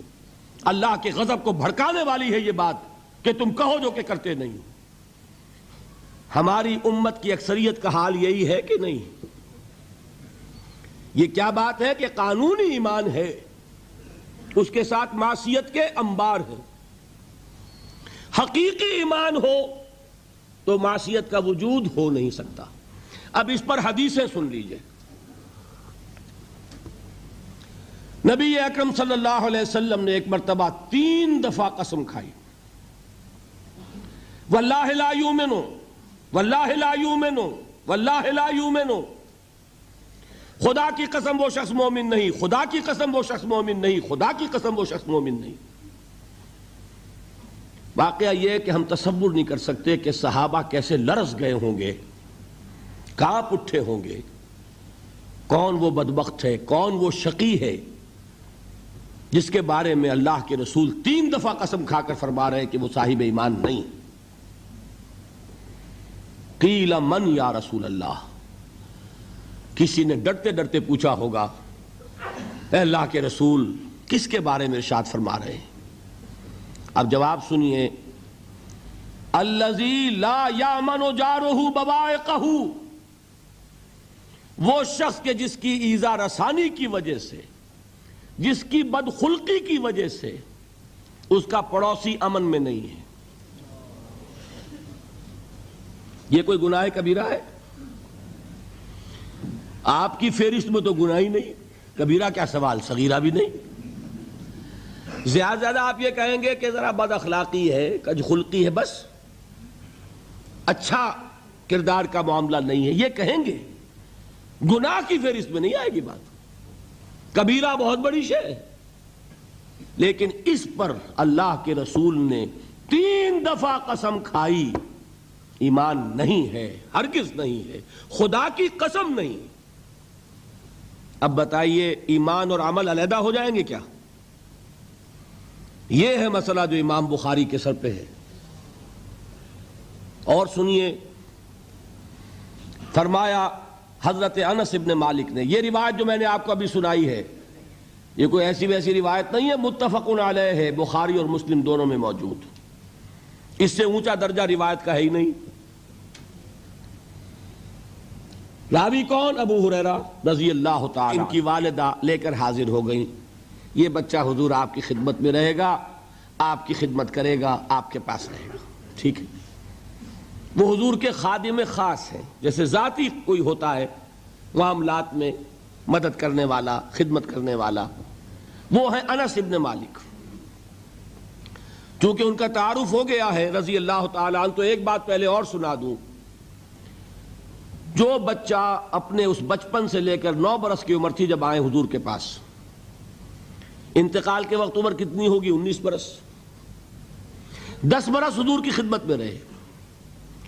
پہلے تو حضور کے اخلاق کی جو گواہی وہ دے رہا ہے وہ اس کی زبان سے سنیے کہ میں 10 برس حضور کی خدمت میں رہا، کسی بات پر ڈانٹنا تو کجا، حضور نے کبھی مجھ سے یہ بھی نہیں فرمایا کہ اے انس تم نے وہ کام کیوں نہیں کیا۔ یہ ہے ایک آقا کی حیثیت سے محمد الرسول اللہ صلی اللہ علیہ وسلم کا اخلاق۔ اگر نہیں کیا خود کر لیا، کوئی ڈانٹ ڈپٹ نہیں، حالانکہ بچے ہیں، بچوں کو ویسے بھی ڈانٹ ڈپٹ دیا جاتا ہے، لیکن نہیں۔ اب ان صحابی کی ایک گواہی سنیے، قلما خطبنا رسول اللہ صلی اللہ علیہ وسلم الا قال،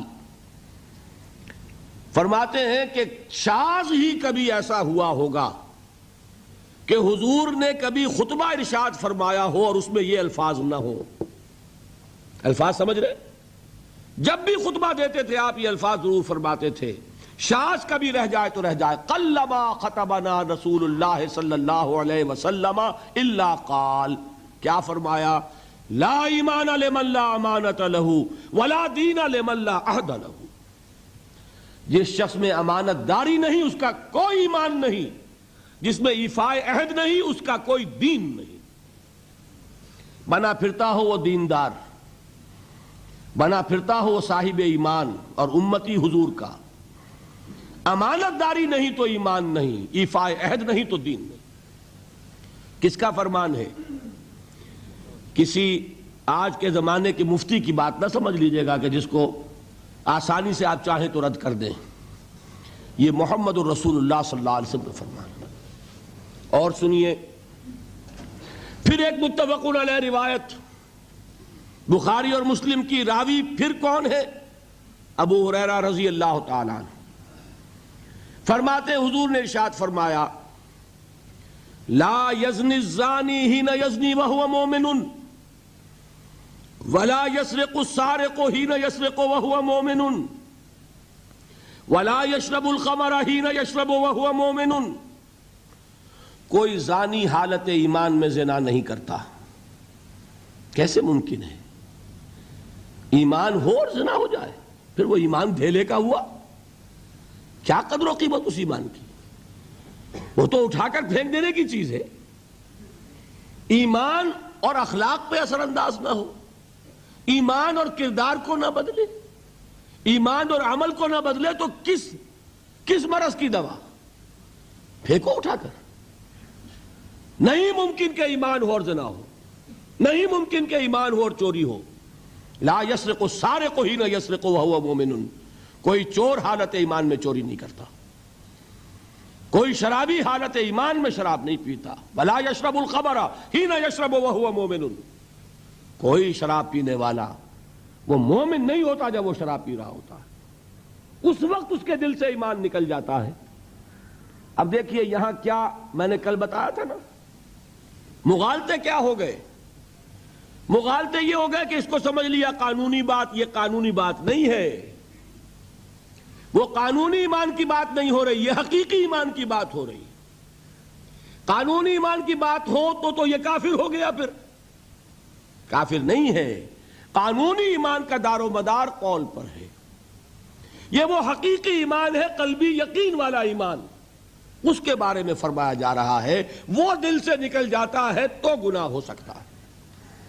ایک اور حدیث میں حضور نے اس کو اور واضح کر دیا، جب کوئی شخص گناہ کرتا ہے تو ایمان اس کے دل سے نکل کر اور اس کے سر پر منڈلاتا ہے جیسے پرندہ ہو۔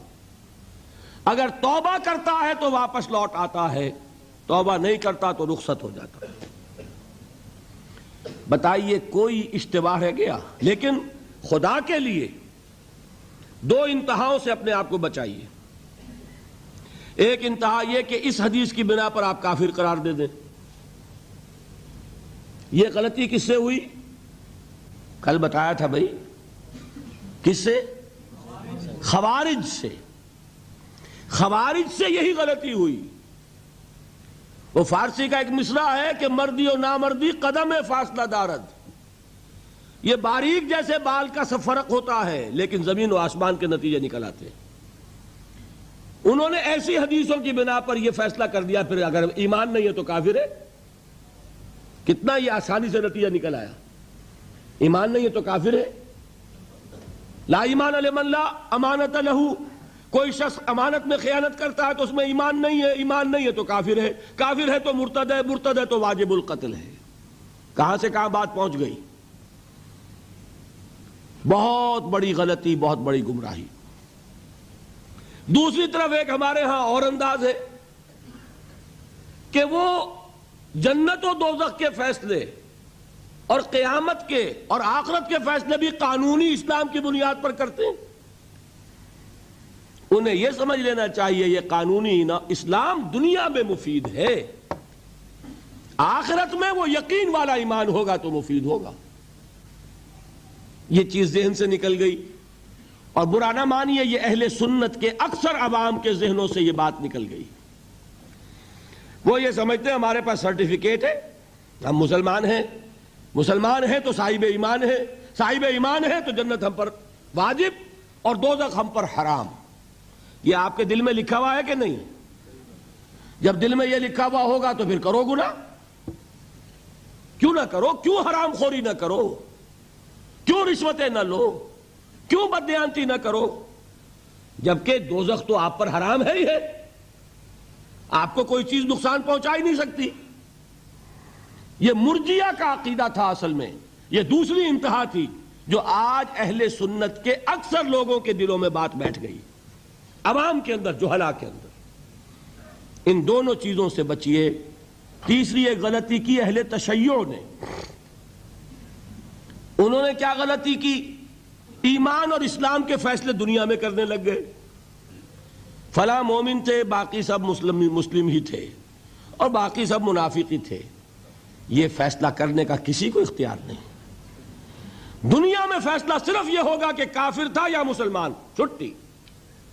تیسری کیٹیگری آپ طے نہیں کر سکتے، اس لیے کہ قانونی اصطلاحات یہی دو ہیں۔ سمجھ لیجئے ان باتوں کو، مجھے کوئی دھواں دھار تقریر نہیں کرنی، بات سمجھانی ہے۔ دیکھیے قانونی سطح پر انسانوں کی تقسیمیں ہوں گی صرف دو، یا مسلم یا غیر مسلم، یہ ہے قانونی تقسیم۔ اب جو مسلم ہے وہ مومن بھی ہو سکتا ہے، وہ منافق بھی ہو سکتا ہے، بات سمجھ رہے؟ لیکن منافق کوئی قانونی اینٹی نہیں ہے۔ دنیا میں ہم کسی کو منافق نہیں کہہ سکتے۔ ہاں حضور کہہ سکتے تھے، حضور کو اللہ نے علم دیا تھا، لیکن حضور نے بھی ایسی پہرے داری کی ہے کہ کسی ایک شخص کے بارے میں بھی نہیں فرمایا کہ یہ منافق ہے۔ یہاں تک کہ جس کے بارے میں علم نشرہ ہو چکا تھا، عبداللہ ابن ابی، اس کی بھی نماز جنازہ پڑھا دی کہ نہیں پڑھا دی؟ نماز جنازہ کافر کی پڑھی جاتی ہے یا مسلمان کی؟ اس کا مطلب ہے عبداللہ ابن ابی کو بھی حضور نے آخری وقت تک مسلمان تسلیم کیا. منافق جو بھی ہے وہ اپنے اندر ہے، اللہ کے ہاں جا کر کھلے گا. فار آل لیگل پرپزز اے منافق از اے مسلم. بات سمجھ میں آئی؟ اس لیے کہ لیگل اینٹیٹیز دو ہی ہے، کافر اور مسلم. تیسری اینٹیٹی کوئی لیگل نہیں ہے، تیسری کوئی حیثیت قانونی نہیں ہے.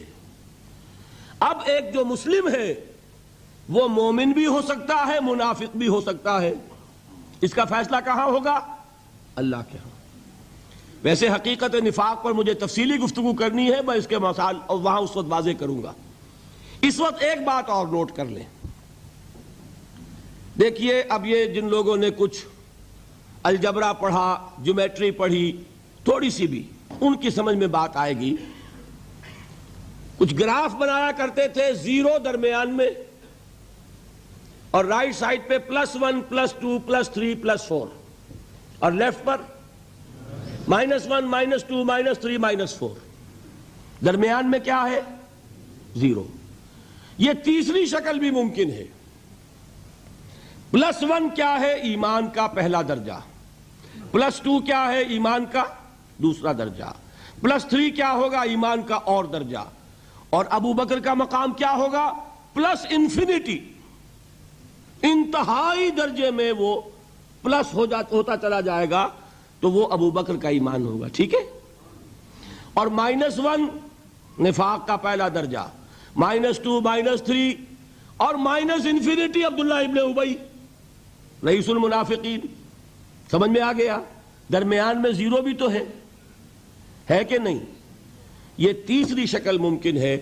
جو شخص مسلم ہے وہ نہ مومن ہو نہ منافق ہو، بین بین ہو. یہ بھی ممکن ہے. اوپر سے مسلم، اندر ایمان. مسلم بھی ہو گیا، مومن بھی ہو گیا. اوپر سے مسلم، اندر منافق. مسلم بھی ہو گیا، منافق بھی ہو گیا. اوپر سے مسلم، اندر نہ نفاق نہ ایمان، اب وہ نرا مسلم ہو گیا. اور سچ پوچھئے تو ہم جو بیٹھے ہیں وہ وہی کچھ ہے، اللہ ماشاء اللہ. منافق نہیں ہے اللہ کے فضل و کرم سے. کوئی ہوگا ہم نہیں جانتے، منافق نہیں ہے. یہ بڑا دھوکہ پڑ جاتا ہے بعض اوقات کہ ہم اپنے جذبات میں آ کر کہہ بیٹھتے ہیں یہ مسلمان منافق ہے. منافق نہیں ہے. ہاں مومن بھی نہیں. ایمان کسی اور شے کا نام ہے. ایمان ہوتا ہے تو سورج کے مانند دمکتا ہے. ایمان ہوتا ہے عمل جو ہے اس کا نکھرتا ہے. ایمان ہوتا ہے تو توکل، راضی برضائے رب، اطاعت رب، اتباع رسول، نیکی بھلائی اخلاق، یہ ہے ایمان. تو ہمارا کیا حال ہے؟ اکثر و بیشتر نہ مومن نہ منافق، بین بین میں ہے. اور یہ آیت جس پر میں گفتگو کر رہا ہوں یہ اصل میں ایسے ہی لوگوں سے متعلق ہے. قالت الاعراب آمنا قل لم تؤمنوا. پلس کا انکار ہو گیا نا، ایمان تو نہیں ہے تمہارے اندر. ولیکن قولوا اسلمنا، درمیان میں آ گئے. ولما يدخل الایمان فی قلوبکم، مزید تاکید ہو گئی ایمان تمہارے دلوں میں داخل نہیں ہوا. لیکن اب آگے چلیے. وَإِن تُطِيعُوا اللَّهَ وَرَسُولَهُ لَا يَلِدْكُم مِّنْ أَعْمَالِكُمْ شَيْئًا. اگر تم اللہ اور اس کے رسول کی اطاعت کرتے رہو گے اللہ تمہارے عمل میں کوئی کمی نہیں کرے گا. اس سے ثابت ہو گیا منافق بھی نہیں، اس لیے کہ منافق کا کوئی عمل قبول نہیں. منافق تو وہ مائنس ویلیو ہے، اس کے ساتھ کوئی نیکی قبول ہو نہیں سکتی. کیا عبداللہ ابن ابی کی نمازیں قبول ہوئیں؟ اگرچہ وہ نماز حضور کی امامت میں ادا کی جا رہی ہے، لیکن کیا اس کی نماز قبول ہو سکتی تھی؟ وہ آپ کو یاد ہوگا واقعہ، جب مرا ہے وہ شخص رئیس المنافقین عبداللہ ابن ابی، اس کے بیٹے ہیں عبداللہ ابن ابی، وہ مومن صادق، نوجوان نہایت صالح. اب ایک سعادت مند بیٹے کو تو باپ سے محبت ہوگی کہ نہیں ہوگی؟ وہ بیٹا حاضر ہوتا ہے حضور کی خدمت میں. حضور میرے والد کا انتقال ہو گیا، آپ اپنا کرتا عنایت فرما دیجئے تاکہ میں اس کو کفن دوں. حضور نے سوچا اور کرتا اتار کے دے دیا. حضرت عمر کھڑے ہو گئے. وہ تو تھے نا، ان کا جلال اور ضبط نہیں کر سکتے تھے. ان کا وہ انداز تھا جو حضرت موسیٰ کا تھا. حضرت خضر کو 3 دفعہ ٹوکا کہ نہیں، یہ کیا کیا تم نے؟ بغیر کسی جرم کے اس بچے کو ختم کر دیا. یہ کیا کیا تم نے؟ کشتی کو تم نے توڑ دیا، مارو گے ان کو جو اس کے اندر سوار ہیں.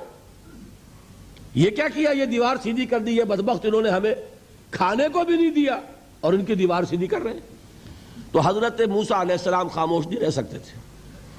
انک لن تستطیع معی صبرا. یہی معاملہ حضرت عمر فاروق کا تھا. کھڑے ہو گئے. حضور کیا کر رہے ہیں؟ اس دشمن خدا کو آپ اپنا کرتا دے رہے ہیں. اس نے یہ کیا، اس نے یہ کیا، اس نے یہ کیا. حضور مسکرا کر فرماتے ہیں عمر میرا کرتا اسے اللہ کے عذاب سے نہیں بچا سکے گا. کبھی سنا آپ نے؟ لیکن ایک ہے مروت، ایک ہے شرافت. اس نیک اور صالح نوجوان نے آ کر مجھ سے ایک بات کہی، مجھ سے سوال کیا نا، کیا میری شرافت اور مروت اسے گوارا کر سکتی ہے کہ اس کا ہاتھ میں خالی لوٹا دوں؟ لیکن یہ نہیں کہ میرا کرتا اسے عذاب سے بچا لے گا. لَيْسَ لِلْإِنسَانِ إِلَّا مَا سَعَىٰ وَأَنَّ سَعْيَهُ سَوْفَ يُرَىٰ. نہیں ہے انسان کے لیے مگر وہی کچھ جس کے لیے اس نے محنت کی، بھاگ دوڑ کی.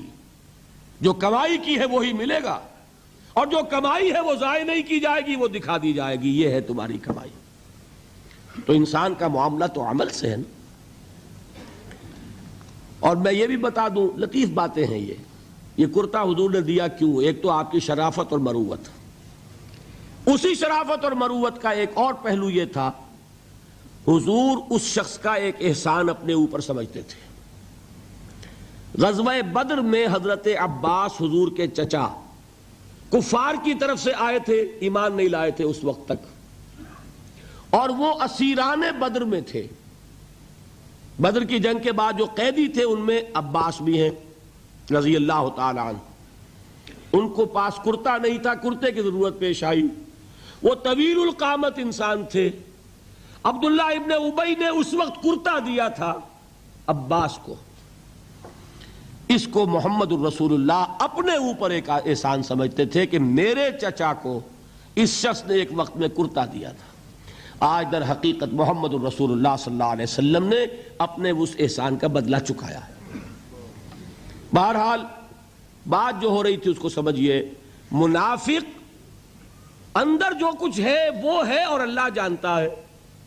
اللہ کا رسول جانتا تھا لیکن اس نے اس کو چھپایا اور تاکید کر دی، جس کو بتایا بھی ایک صاحب ہے حضرت حذیفہ ابن یمان. کچھ منافقوں کے نام بتا دیے تھے آپ نے. یہ میں واقعہ آپ کو پورا سناؤں گا جبکہ نفاق پر گفتگو ہوگی. لیکن ساتھ ہی کہہ دیا تھا دیکھنا کسی کو بتانا نہیں، یہ میرا راز ہے تمہارے پاس. اب لوگ ان سے پوچھتے بھی تھے، وہ بتاتے نہیں تھے. ان کا نام پڑ گیا صاحب سر النبی. یہ نبی کے رازدان ہیں، ان کے پاس نبی کا ایک راز ہے، وہ راز ہی رہا. میں بتاؤں گا کہ کس نے پوچھا تھا، وہ تب نفاق کی حقیقت سمجھ میں آئے گی. بہرحال یہ بات سمجھ لیں، قانوناً ایک شخص مسلمان ہے، حقیقت کے اعتبار سے اس کی 3 شکلیں ہو سکتی ہیں. یا مثبت طور پر مومن اور ایمان کے درجات بے شمار ہوں گے، +1 سے لے کر +انفینٹی تک. یا منفی طور پر منافق، -1 سے لے کر اور -انفینٹی تک. اور درمیان میں ایک 0 کا مقام بھی ہے، نہ منافق نہ مومن، بس وہ مسلمان ہے. وہ ہے جس کو فرمایا گیا ان تطیعوا اللہ ورسولہ. دیکھو ایمان تو تمہارے دلوں میں نہیں ہے، لیکن اگر تم اطاعت کرتے رہو گے اللہ کی اور اس کے رسول کی، اس حالت میں لا یلدکم من اعمالکم شیئا، اللہ تمہارے اعمال میں کوئی کمی نہیں کرے گا، اس کے اجر و ثواب سے تمہیں محروم نہیں رکھے گا. دیکھیے بات سمجھ لیں، بظاہر ہماری منطق کے خلاف بات جا رہی ہے. ایمان کے بغیر عمل قبول ہونا چاہیے؟ بڑی آسانی سے آپ کہہ دیں گے نہیں ہونا چاہیے، لیکن آپ سوچ لیجئے سب سے زیادہ خطرہ پھر ہم ہی کو ہوگا کہ ہماری یہ نمازیں بھی قبول ہوں گی کہ نہیں ہوں گی؟ وہ ایمان ہے کہ نہیں ہے؟ وہ دلی یقین والا ایمان، قانونی ایمان تو ہے، سب کو ہے، میرے پاس بھی ہے، آپ کے پاس بھی ہے۔ یہی وجہ ہے دیکھیے کہ اللہ تعالیٰ نے اپنی یہاں دو صفات کا حوالہ دیا۔ یہ جو قرآن مجید کی آیات عموماً ختم ہوتی ہیں اللہ کے اسماء و صفات پر، وَهُوَ السَّمِيعُ الْبَصِيرُ وَهُوَ الْعَزِيزُ الْحَكِيمُ وَهُوَ الْعَلِيمُ الْخَبِيرُ، تو آپ کا کیا خیال ہے الٹپ آتی ہیں؟ یہ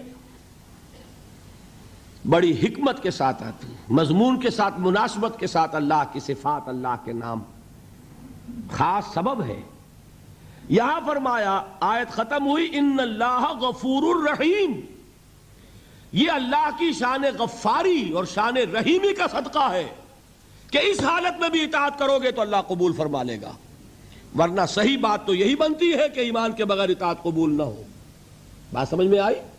یہ رعایت دی جا رہی ہے تمہیں کہ اگرچہ تمہارے دلوں میں ایمان داخل نہیں ہوا، تاحال لم تؤمنوا، تم ہرگز مومن نہیں کہہ سکتے اپنے آپ کو صرف مسلمان کہہ سکتے ہو، لیکن اگر اس حال میں بھی اطاعت کرتے رہو گے تو اللہ تعالیٰ تمہارے اعمال کے اجر و ثواب کو روکے گا نہیں، کیوں؟ وہ غفور ہے، وہ رحیم ہے۔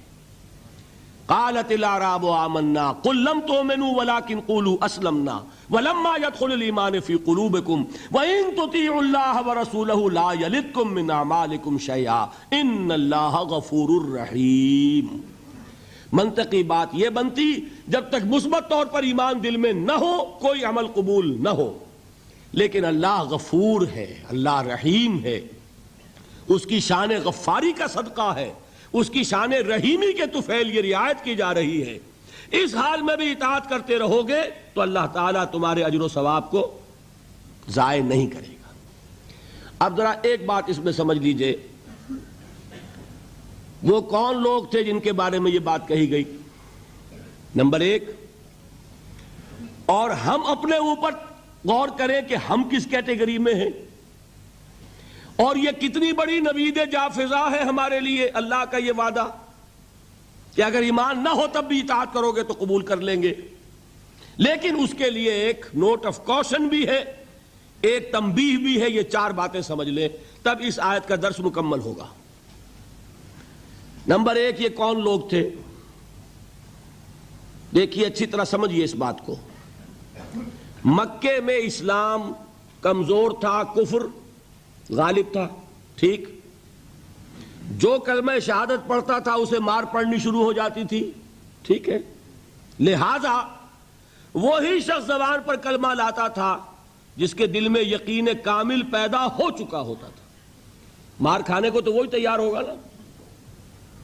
آگ پر لٹایا جا رہا ہے، گلیوں میں گھسیٹا جا رہا ہے، تپتی ہوئی اور نوکیلی چٹانوں والی سنگلاخ گلیوں میں، تو کون جرأت کرے گا اشہد ان لا الہ الا اللہ واشہد ان محمد رسول اللہ کہنے کی، سوائے اس کے جس کے دل میں یقین کامل درجے کا پیدا ہو چکا ہو، جسے جہنم دکھائی دے رہی ہو۔ آپ شاید حیران ہوں کہ یہ کیا بات کہہ دی۔ ایک صحابی کا واقعہ ہے یہ۔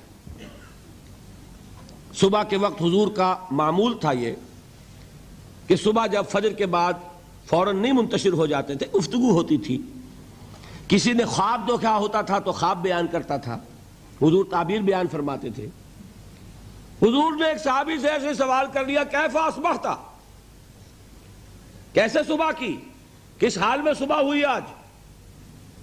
اب انہوں نے جو جواب دیا وہ بڑا غیر معمولی تھا، اصبحت مومنا حقا یا رسول اللہ، اے اللہ کے رسول سچے مومن کی صبح مجھے نصیب ہوئی۔ غیر معمولی جواب تھا نا، بڑا دعویٰ تھا اس میں، اصبحت مومنا حقا۔ حضور نے پوچھا لکل شیء صفۃ فما صفۃ ایمانک، ہر شے کی کوئی کیفیت ہوتی ہے، صفات سے چیزیں پہچانی جاتی ہیں، تو تم جو کہہ رہے ہو کہ تم نے سچے مومن کی صبح کی ہے تو تمہارے اس ایمان کی کیا کیفیت ہے، کیا صفت ہے، ذرا بیان کرو۔ اس کا جواب انہوں نے دیا، کانی انظر الی الجنہ کانی انظر الی النار، اے اللہ کے رسول میری کیفیت یہ ہے کہ جیسے میں جہنم کو اپنی آنکھوں سے دیکھ رہا ہوں اور جیسے کہ جنت میری نگاہوں کے سامنے موجود ہے، وہ یقین کی کیفیت اللہ نے مجھے عطا فرمائی۔ تو یہ بھی ہو سکتا ہے۔ اور حضور نے فرمایا، حدیث جبرائیل میں ہے، حضرت جبرائیل نے 3 سوال کیے تھے، اخبرنی عن الاسلام، اخبرنی عن الایمان، اخبرنی عن الاحسان۔ احسان کی کیا تعریف کی آپ نے؟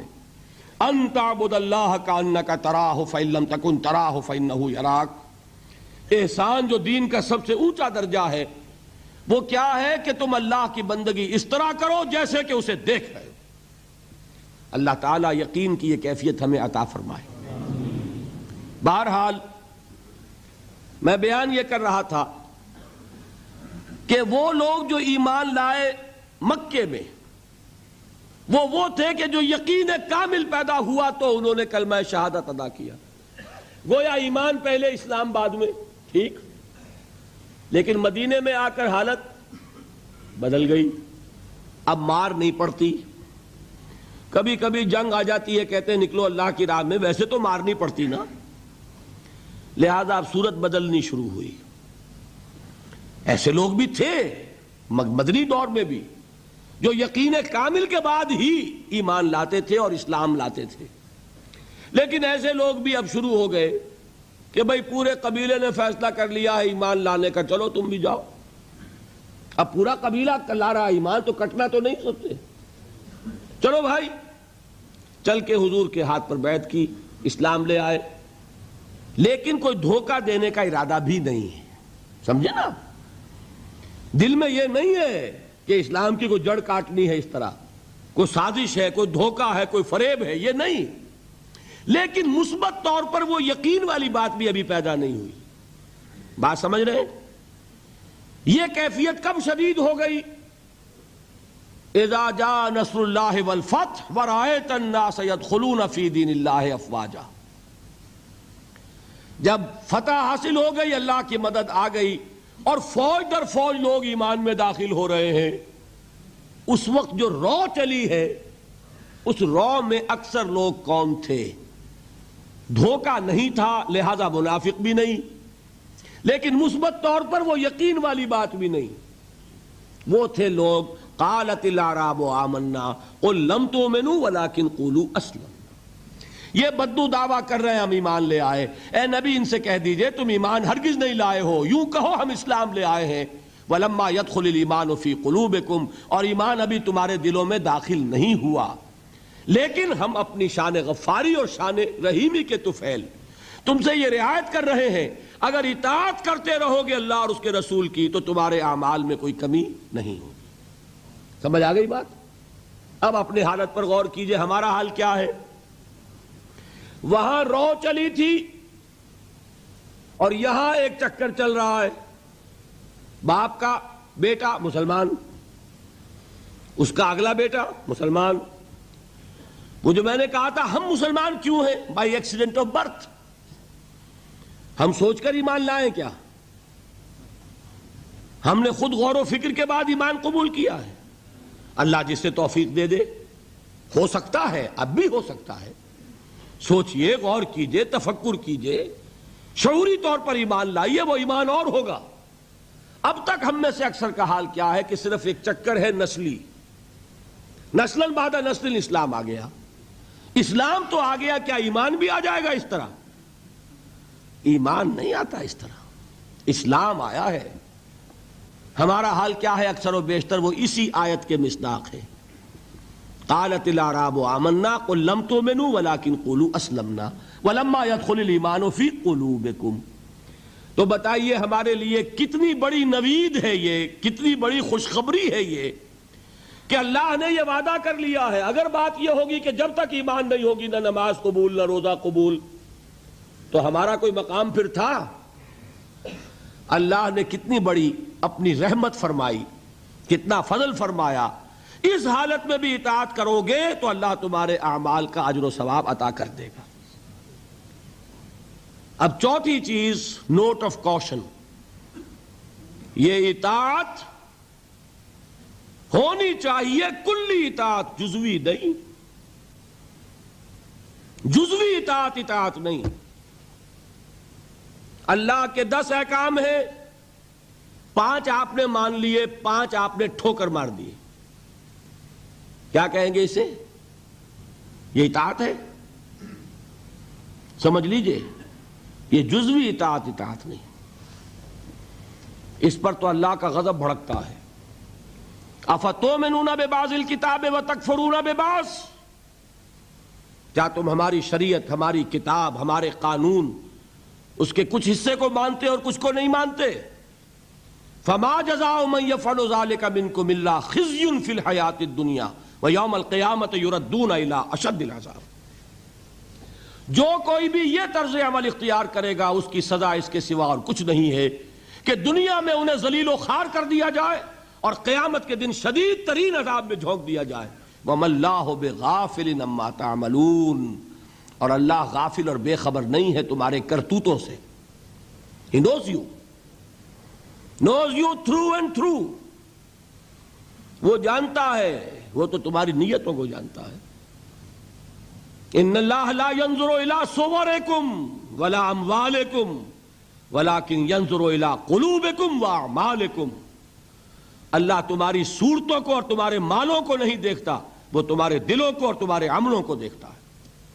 یہ حدیث کے الفاظ. تو یہ جو جزوی اطاعت ہے یہ اطاعت نہیں کہلائے گی، بلکہ یہ تمسخر کہلائے گا، ڈٹھائی کہلائے گی، استہزاء کہلائے گا، دین کا مذاق اڑانا کہلائے گا. بات سمجھ رہے ہیں کہ نہیں؟ اور میں اور منطقی طور پر ثابت کر دوں کہ اگر آپ نے اللہ کے کچھ احکام مانے کچھ نہیں مانے تو جو مانے وہ بھی اللہ کے نہیں مانے. بظاہر بات میں بڑی عجیب کہہ رہا ہوں. اللہ کا ایک حکم آپ نے مانا، ایک نہیں مانا. بتائیے جو نہیں مانا کیوں نہیں مانا؟ کہ نفس کو پسند نہیں. جو مانا کیوں مانا؟ کہ نفس کو پسند ہے. دونوں حالتوں میں کس کی بات مانی؟ نفس کی.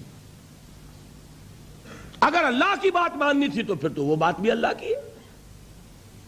جب آپ نے اللہ کی ایک بات رد کر دی، کیوں؟ کہ نفس کو پسند نہیں. اور جو مانی تو اس لیے مانی کہ نفس نے ویٹو ہے، اوکے کر دیا، ٹھیک ہے. تو اصل آپ کا افسر کون ہوا؟ نفس یا اللہ؟ اللہ کا حکم ہوتا تو جو حکم ہے وہ ماننا پڑے گا. معلوم ہوا کہ آپ نے ویٹو دیا ہوا ہے نفس کو، تو جس کے پاس ویٹو اسی کی اطاعت. بظاہر آپ اللہ کا حکم مان رہے ہیں، حقیقت میں اپنے نفس کا حکم مان رہے ہیں. اللہ کہ آپ کی اطاعت کلی ہو، جو اللہ کا حکم سر تسلیم خم. ہاں یہ ہو سکتا ہے وقتی طور پر کوئی خطا ہو جائے، جذبات کی رو میں آپ بہہ گئے، غلطی ہو گئی. ایسا جب بھی ہوتا ہے فوراً توبہ کرتا ہے انسان. جذبات کا معاملہ ہوتا ہے جیسے کہ طوفان آتا ہے پہاڑی علاقے میں. میدانی علاقے میں سیلاب آئے گا تو آہستہ آہستہ آتا ہے اور آہستہ آہستہ اترتا بھی ہے. پہاڑی علاقے میں سیلاب آتا ہے تو طوفانی شکل میں آتا ہے، فوراً ختم بھی ہو جاتا ہے نا. ایسا جذبات کا معاملہ یہ ہوتا ہے.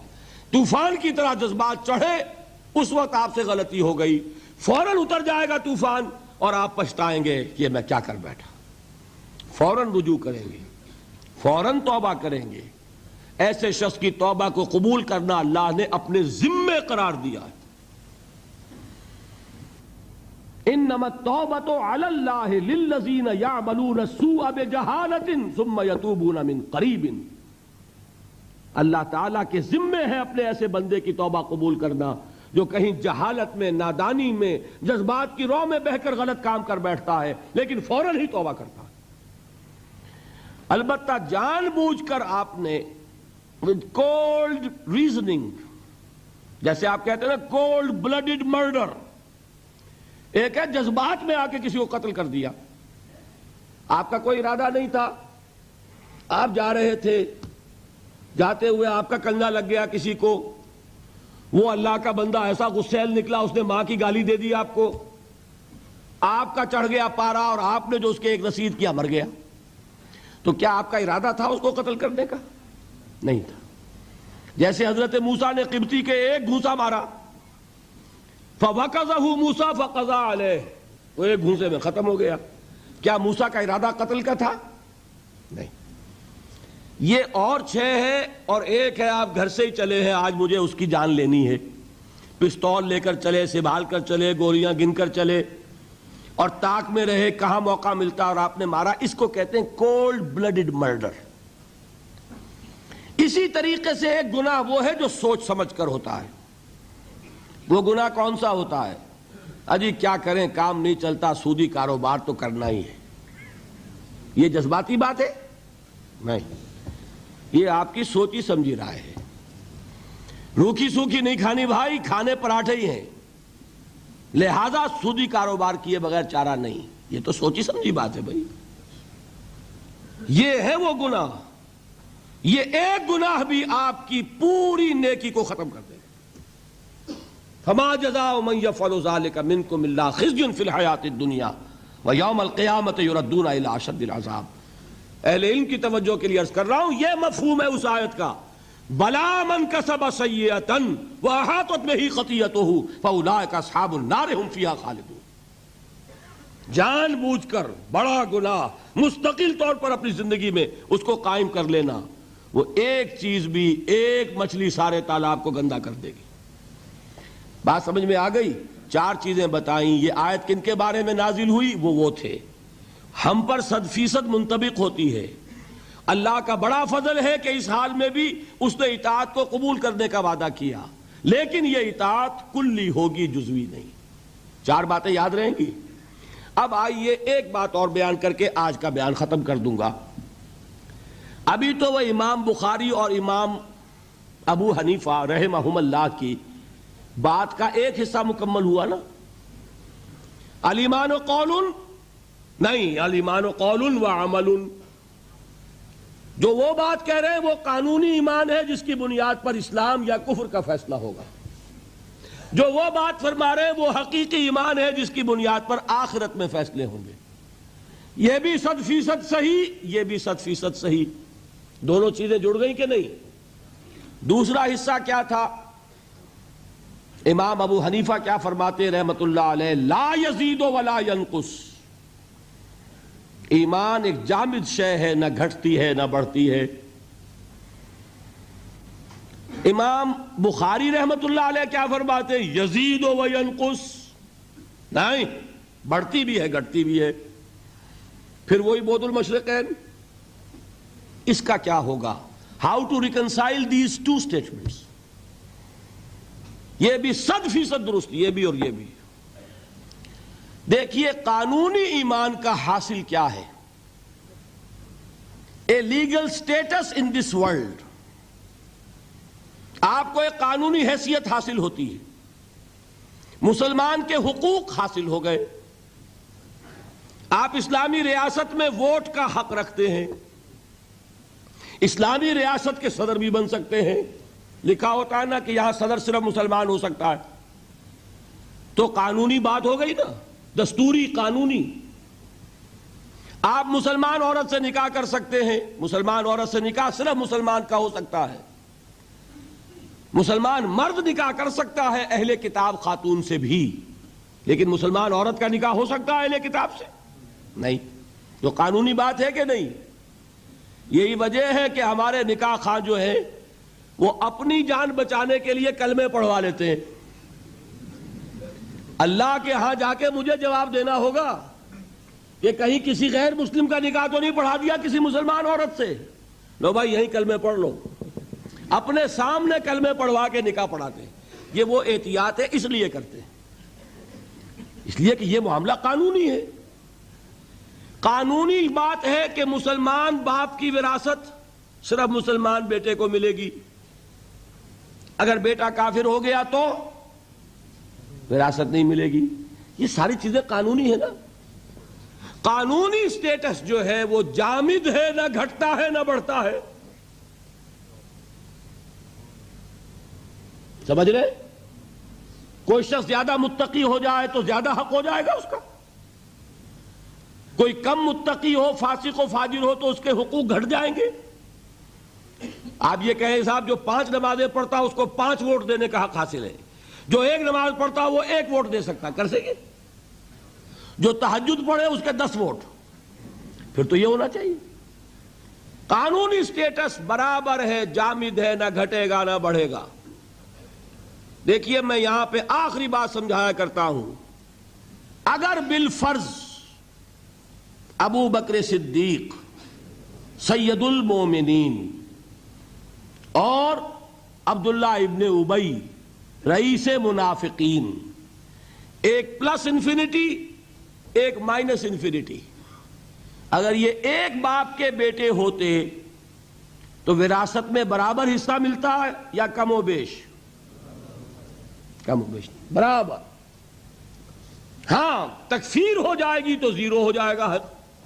جب تک اس کو آپ نے مسلمان ایکسپٹ کیا ہے اس کا حق برابر ہے. فاسق ہو، فاجر ہو، متقی ہو، پرہیزگار ہو، قانون کے درجے میں برابر ہے. صحیح ہے بات کہ نہیں؟ یہ بات ہے جو امام ابو حنیفہ کہہ رہے ہیں. اب بات کھلی وہ جو میں کہہ رہا ہوں، لیگل سینس جس شے کا نام ہے، اگر کوئی شے وہ ہے تو واقعہ یہ کہ اس کی معراج پر ہے امام ابو حنیفہ، چوٹی پر ہے.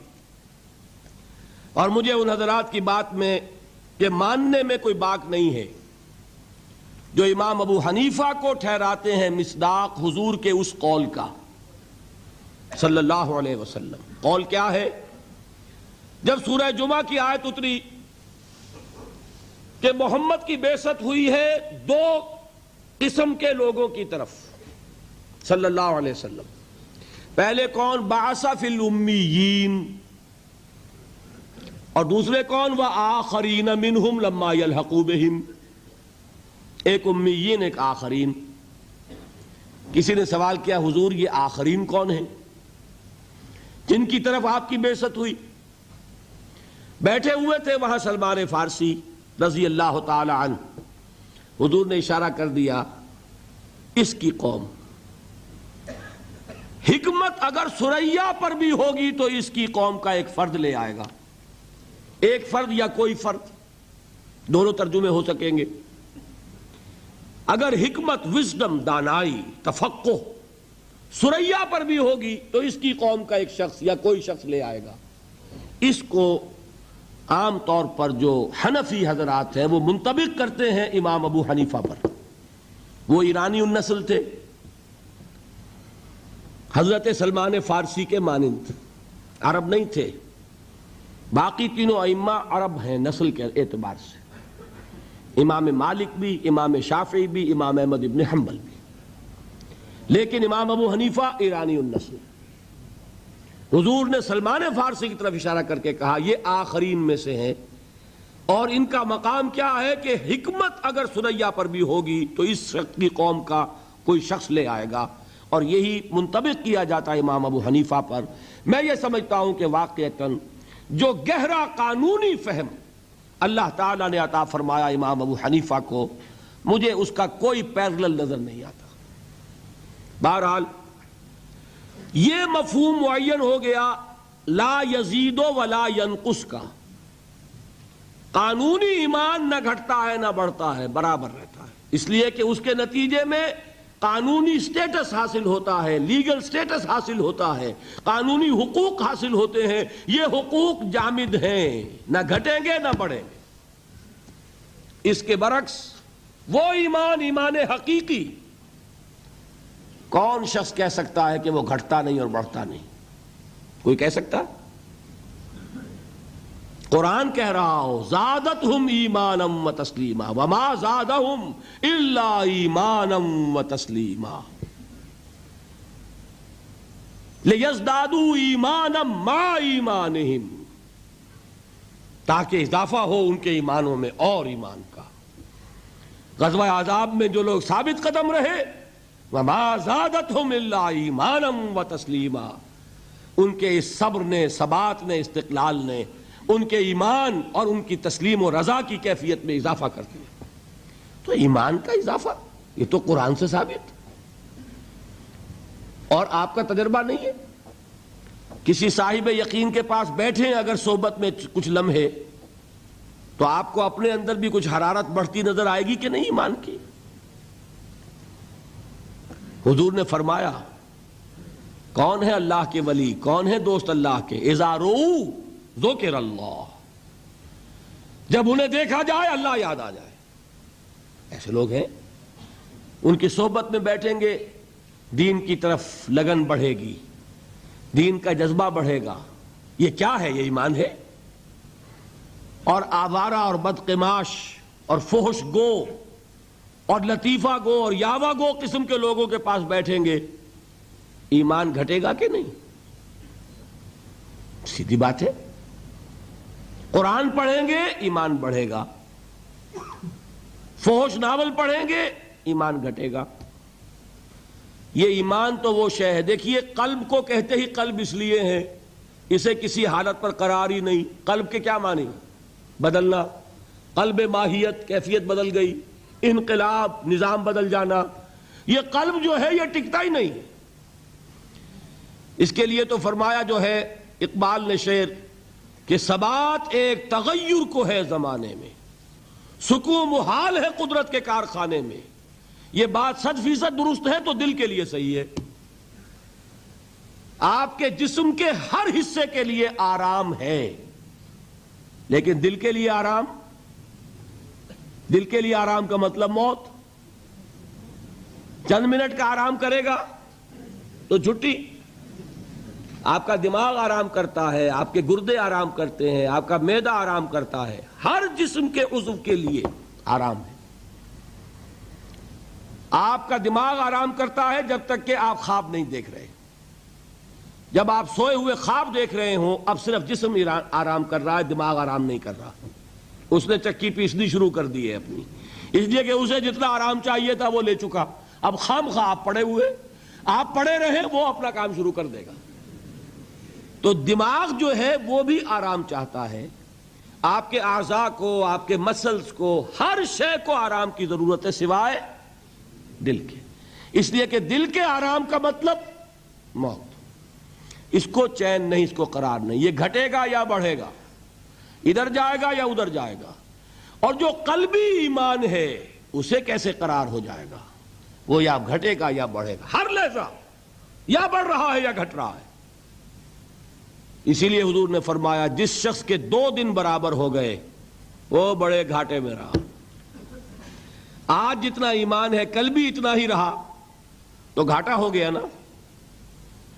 اس لیے کہ یہ دن اللہ نے جو اور دیا تھا اس لیے دیا تھا کہ اور ایمان بڑھتا. نہیں بڑھا تو یہ نہیں کہیں گے کہ نفع نہیں ہوا، نہیں نقصان ہو گیا. یہ دن تو ضائع ہوا نا.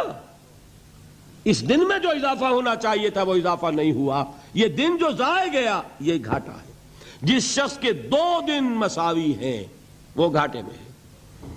والعصر ان الانسان لفی خسر. غافل تجھے گھڑیال یہ دیتا ہے منادی، گردوں نے گھڑی عمر کی ایک اور گھٹا دی. تو یہ بات کہ 100% درست یہ قول بھی کہ الایمان قول لا یزید ولا ینقص، اور یہ قول بھی کہ الایمان قول وعمل ویزید وینقص. یہ معاملہ قانونی ایمان کا جس کی بنیاد پر دنیا میں کسی کو مسلمان مانا جائے گا، یہ معاملہ حقیقی ایمان کا جس کی بنیاد پر وہاں فیصلے ہوں گے. اس معاملے میں اس سطح پر ایمان اور عمل صالح یوں جڑ جاتے ہیں. یہ ایک وحدت جس کو آپ کہتے ہیں آرگینک ہول، حیاتیاتی وحدت، جس کے حصے بکھرے نہیں ہو سکتے. ایمان اور عمل صالح یوں ہے. یہی وجہ ہے قرآن میں ایک جگہ مجھے بتا دیجئے کہ جہاں ایمان، مجرد ایمان کا ذکر آیا ہو، عمل صالح کا نہ ہو. والتین والزیتون وطور سینین وہذا البلد الامین لقد خلقنا الانسان فی احسن تقویم الا الذین آمنوا وعملوا الصالحات والعصر ان الانسان لفی خسر الا الذین آمنوا وعملوا الصالحات وتواصوا بالحق وتواصوا بالصبر. ایک نقطہ اور بیان کر دوں. دیکھیے یہ جو سورۃ العصر سورۃ التین کا تقابل میں نے کیا تھا، ایک پر انذار ایک پر تبشیر کا رنگ غالب بتایا تھا نا. اب یہاں یہ بات سمجھ لیجئے، تواصی بالحق بھی ایک عمل ہے. حق کی وصیت کرنا، دعوت دینا، تبلیغ کرنا عمل ہے کہ نہیں؟ تواصی بالصبر بھی ایک عمل ہے. لہذا قرآن جب کہتا ہے وَعَمِلُوا الصَّالِحَاتِ یہ ساری چیزیں اس میں شامل ہیں.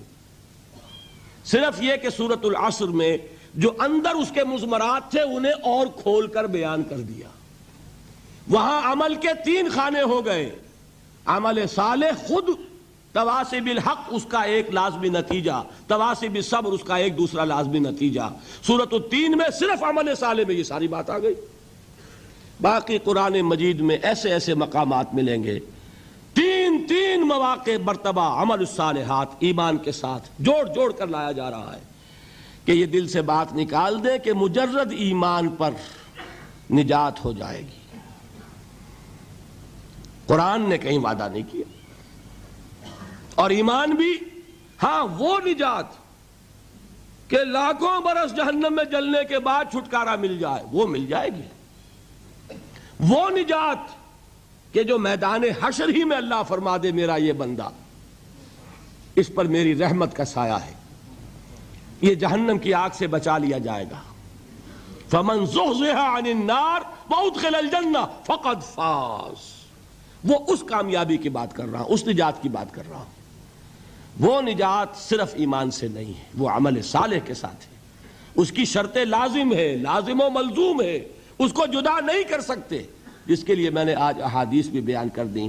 میرا جی چاہتا تھا اس عمل صالح کے جو مختلف گوشے ہیں ان کی بھی تھوڑی سی سیر آج آپ کو کراؤں، لیکن میں آج اسی پر اکتفا کر رہا ہوں. انشاءاللہ پھر یہ سلسلہ چل رہا ہے، یہ مضامین دوبارہ بھی انشاءاللہ موقع ملے گا کہ میں جو کمی رہ رہی ہے اس کی میں تلافی کر دوں گا. آج آپ کے علم میں ہوگا کہ میں دبئی گیا اور وہاں سے واپس آیا اور وہاں بھی میں نے کچھ 1.5 گھنٹے سے زائد کی تقریر کی ہے. آواز پر بھی اس کا اثر ہے. میں ذرا محتاط ہو کے چل رہا ہوں تاکہ ابھی غالباً 5 دن رہتے ہیں، اور تو اس میں ایسا نہ ہو کہ کہیں مجھے مجبور ہو کر بیچ میں بات چھوڑ دینی پڑے. اگر ہر موضوع میں کوئی کبھی کسر رہ جائے کوئی پرواہ نہیں، لیکن بات جو ہے تمام موضوعات کی مکمل ہو جائے، یہ میری پوری کوشش ہوگی. تو آپ بھی دعا کریں اللہ تعالیٰ مجھے توفیق دے. اور واقعہ یہ ہے، میں آپ حضرات کے سامنے اپنا یہ تاثر بیان کیے بغیر نہیں رہ سکتا. میرا آج یہ خیال تھا کہ حاضری کم ہوگی، اس لیے کہ دل بھر بھی جاتا ہے، سن لی باتیں بہت. بزم میں اہل نظر بھی ہیں، تماشائی بھی.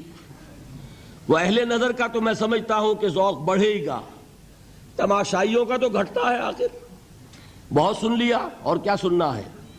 پھر یہ بھی خیال تھا کہ کل تو جمعرات کی وہ تھی اور جمعہ کی شب تھی، جمعہ آنے والا تھا، چھٹی کا دن تھا. کل تو آپ کا ورکنگ ڈے ہے، آپ کو کام کرنا ہے. اس کے باوجود میں نے جو آپ کے ذوق و شوق کا عالم دیکھا ہے، میں اسے ایک مبارک فعال سمجھتا ہوں، نیک فعال ہے. یہ علامت ہے ہوا کے رخ کی. ہوا کا رخ جو ہے وہ آپ کو معلوم ہے، تھوڑی سی مٹی آپ لے کر، ریت لے کر اس کو ذرا چھوڑتے ہیں، پتہ چل جاتا ہوا ادھر چل رہی ہے یا ادھر. وہ معمولی جو ہے ایک چٹکی خاک کی بتاتی ہے کہ ہوا کا رخ کیا ہے. یہ چیز جو ہے یہ بھی ہمارے لیے ایک امید افزا بات ہے. کوئی کہانیاں نہیں ہیں، کوئی قصے نہیں ہیں، کوئی لوگوں کو گالیاں نہیں دی جا رہی، کوئی فرقے وارانہ بات نہیں ہو رہی، جمع کرنے کی کوشش ہو رہی ہے. امام ابو حنیفہ، امام بخاری، اگر ان کی باتوں میں کوئی اختلاف نظر آ رہا ہے تو کہاں جڑتی ہے جا کر، یہ بات بتائی جا رہی ہے. دلچسپی ہوتی ہے اختلافی معاملات سے. نور و بشر کا جھگڑا ہو، وہ نور والے بھی آ جائیں گے، بشر والے بھی آ جائیں گے. ظاہر بات ہے کہ وہ تو جھگڑے والی بات ہے. یہاں کوئی بات ایسی نہیں. اگر اس میں بھی آپ کی یہ دلچسپی ہے تو میں سمجھتا ہوں کہ یہ ایک نیک فعال ہے، اچھی امید افزا صورت ہے. اللہ تعالی ہمارے اس شوق کو اور ذوق کو برقرار رکھے، اور اللہ تعالی مجھے ہمت دیے رکھے کہ جس خدمت کا ارادہ لے کر یہاں آیا ہوں میں اسے پایہ تکمیل تک پہنچا سکوں. اقول قولی ھذا واستغفر اللہ لی ولکم ولسائر المسلمین والمسلمات. اظہار حیدر صاحب آپ کے یہاں کی ایک جانی پہچانی شخصیت ہیں. پچھلے 3 دن وہ آتے بھی رہے ہیں، پہلے ہی رو میں ہوتے تھے. اس نیشنل سینٹر سے ان کا، پاکستان سینٹر سے ان کا تعلق بہت گہرا رہا ہے. وہ کہیں آج بیمار پڑ گئے ہیں اور غالباً کوئی ہارٹ اٹیک کا مسئلہ ہے. ان کے لیے ذرا آپ لوگ دعا کیجئے. اللہم اشف لہ ورحمہ، اللہم اشف لہ ورحمہ، اللہم اشف لہ ورحمہ. یا شافی الامراض لا شفاء الا شفاؤک فاشف لہ آمین یا رب العالمین۔ آپ ذرا جیسا کہ پہلے 3 دنوں تک اتنی خاموشی سے بیٹھے رہے ہیں، آپ بتا لیجیے کہ چند لمحات کے لیے بیٹھے ذرا۔ جیسا کہ ہم نے آج سے 3 دن قبل اعلان کیا کہ سوال جواب کے متعلق سوال جواب کا جو سیشن ہوگا انشاءاللہ تعالیٰ وہ جمعرات ہوگا۔ اول تو ایسی باتیں جو کہ ابھی آپ کے ذہن میں کچھ ابھر رہی ہیں، اس کا اللہ کے شکر سے ڈاکٹر صاحب اس کو ایکسپلین کر رہے ہیں، اور انشاءاللہ تعالیٰ وہ چیز باقی نہیں رہے گی۔ لیکن پھر بھی اگر آپ کو کسی قسم کی کوئی بھی سوال کی ضرورت محسوس کرتے ہو آپ، تو انشاءاللہ تعالیٰ جمعرات کو جو ہے سوال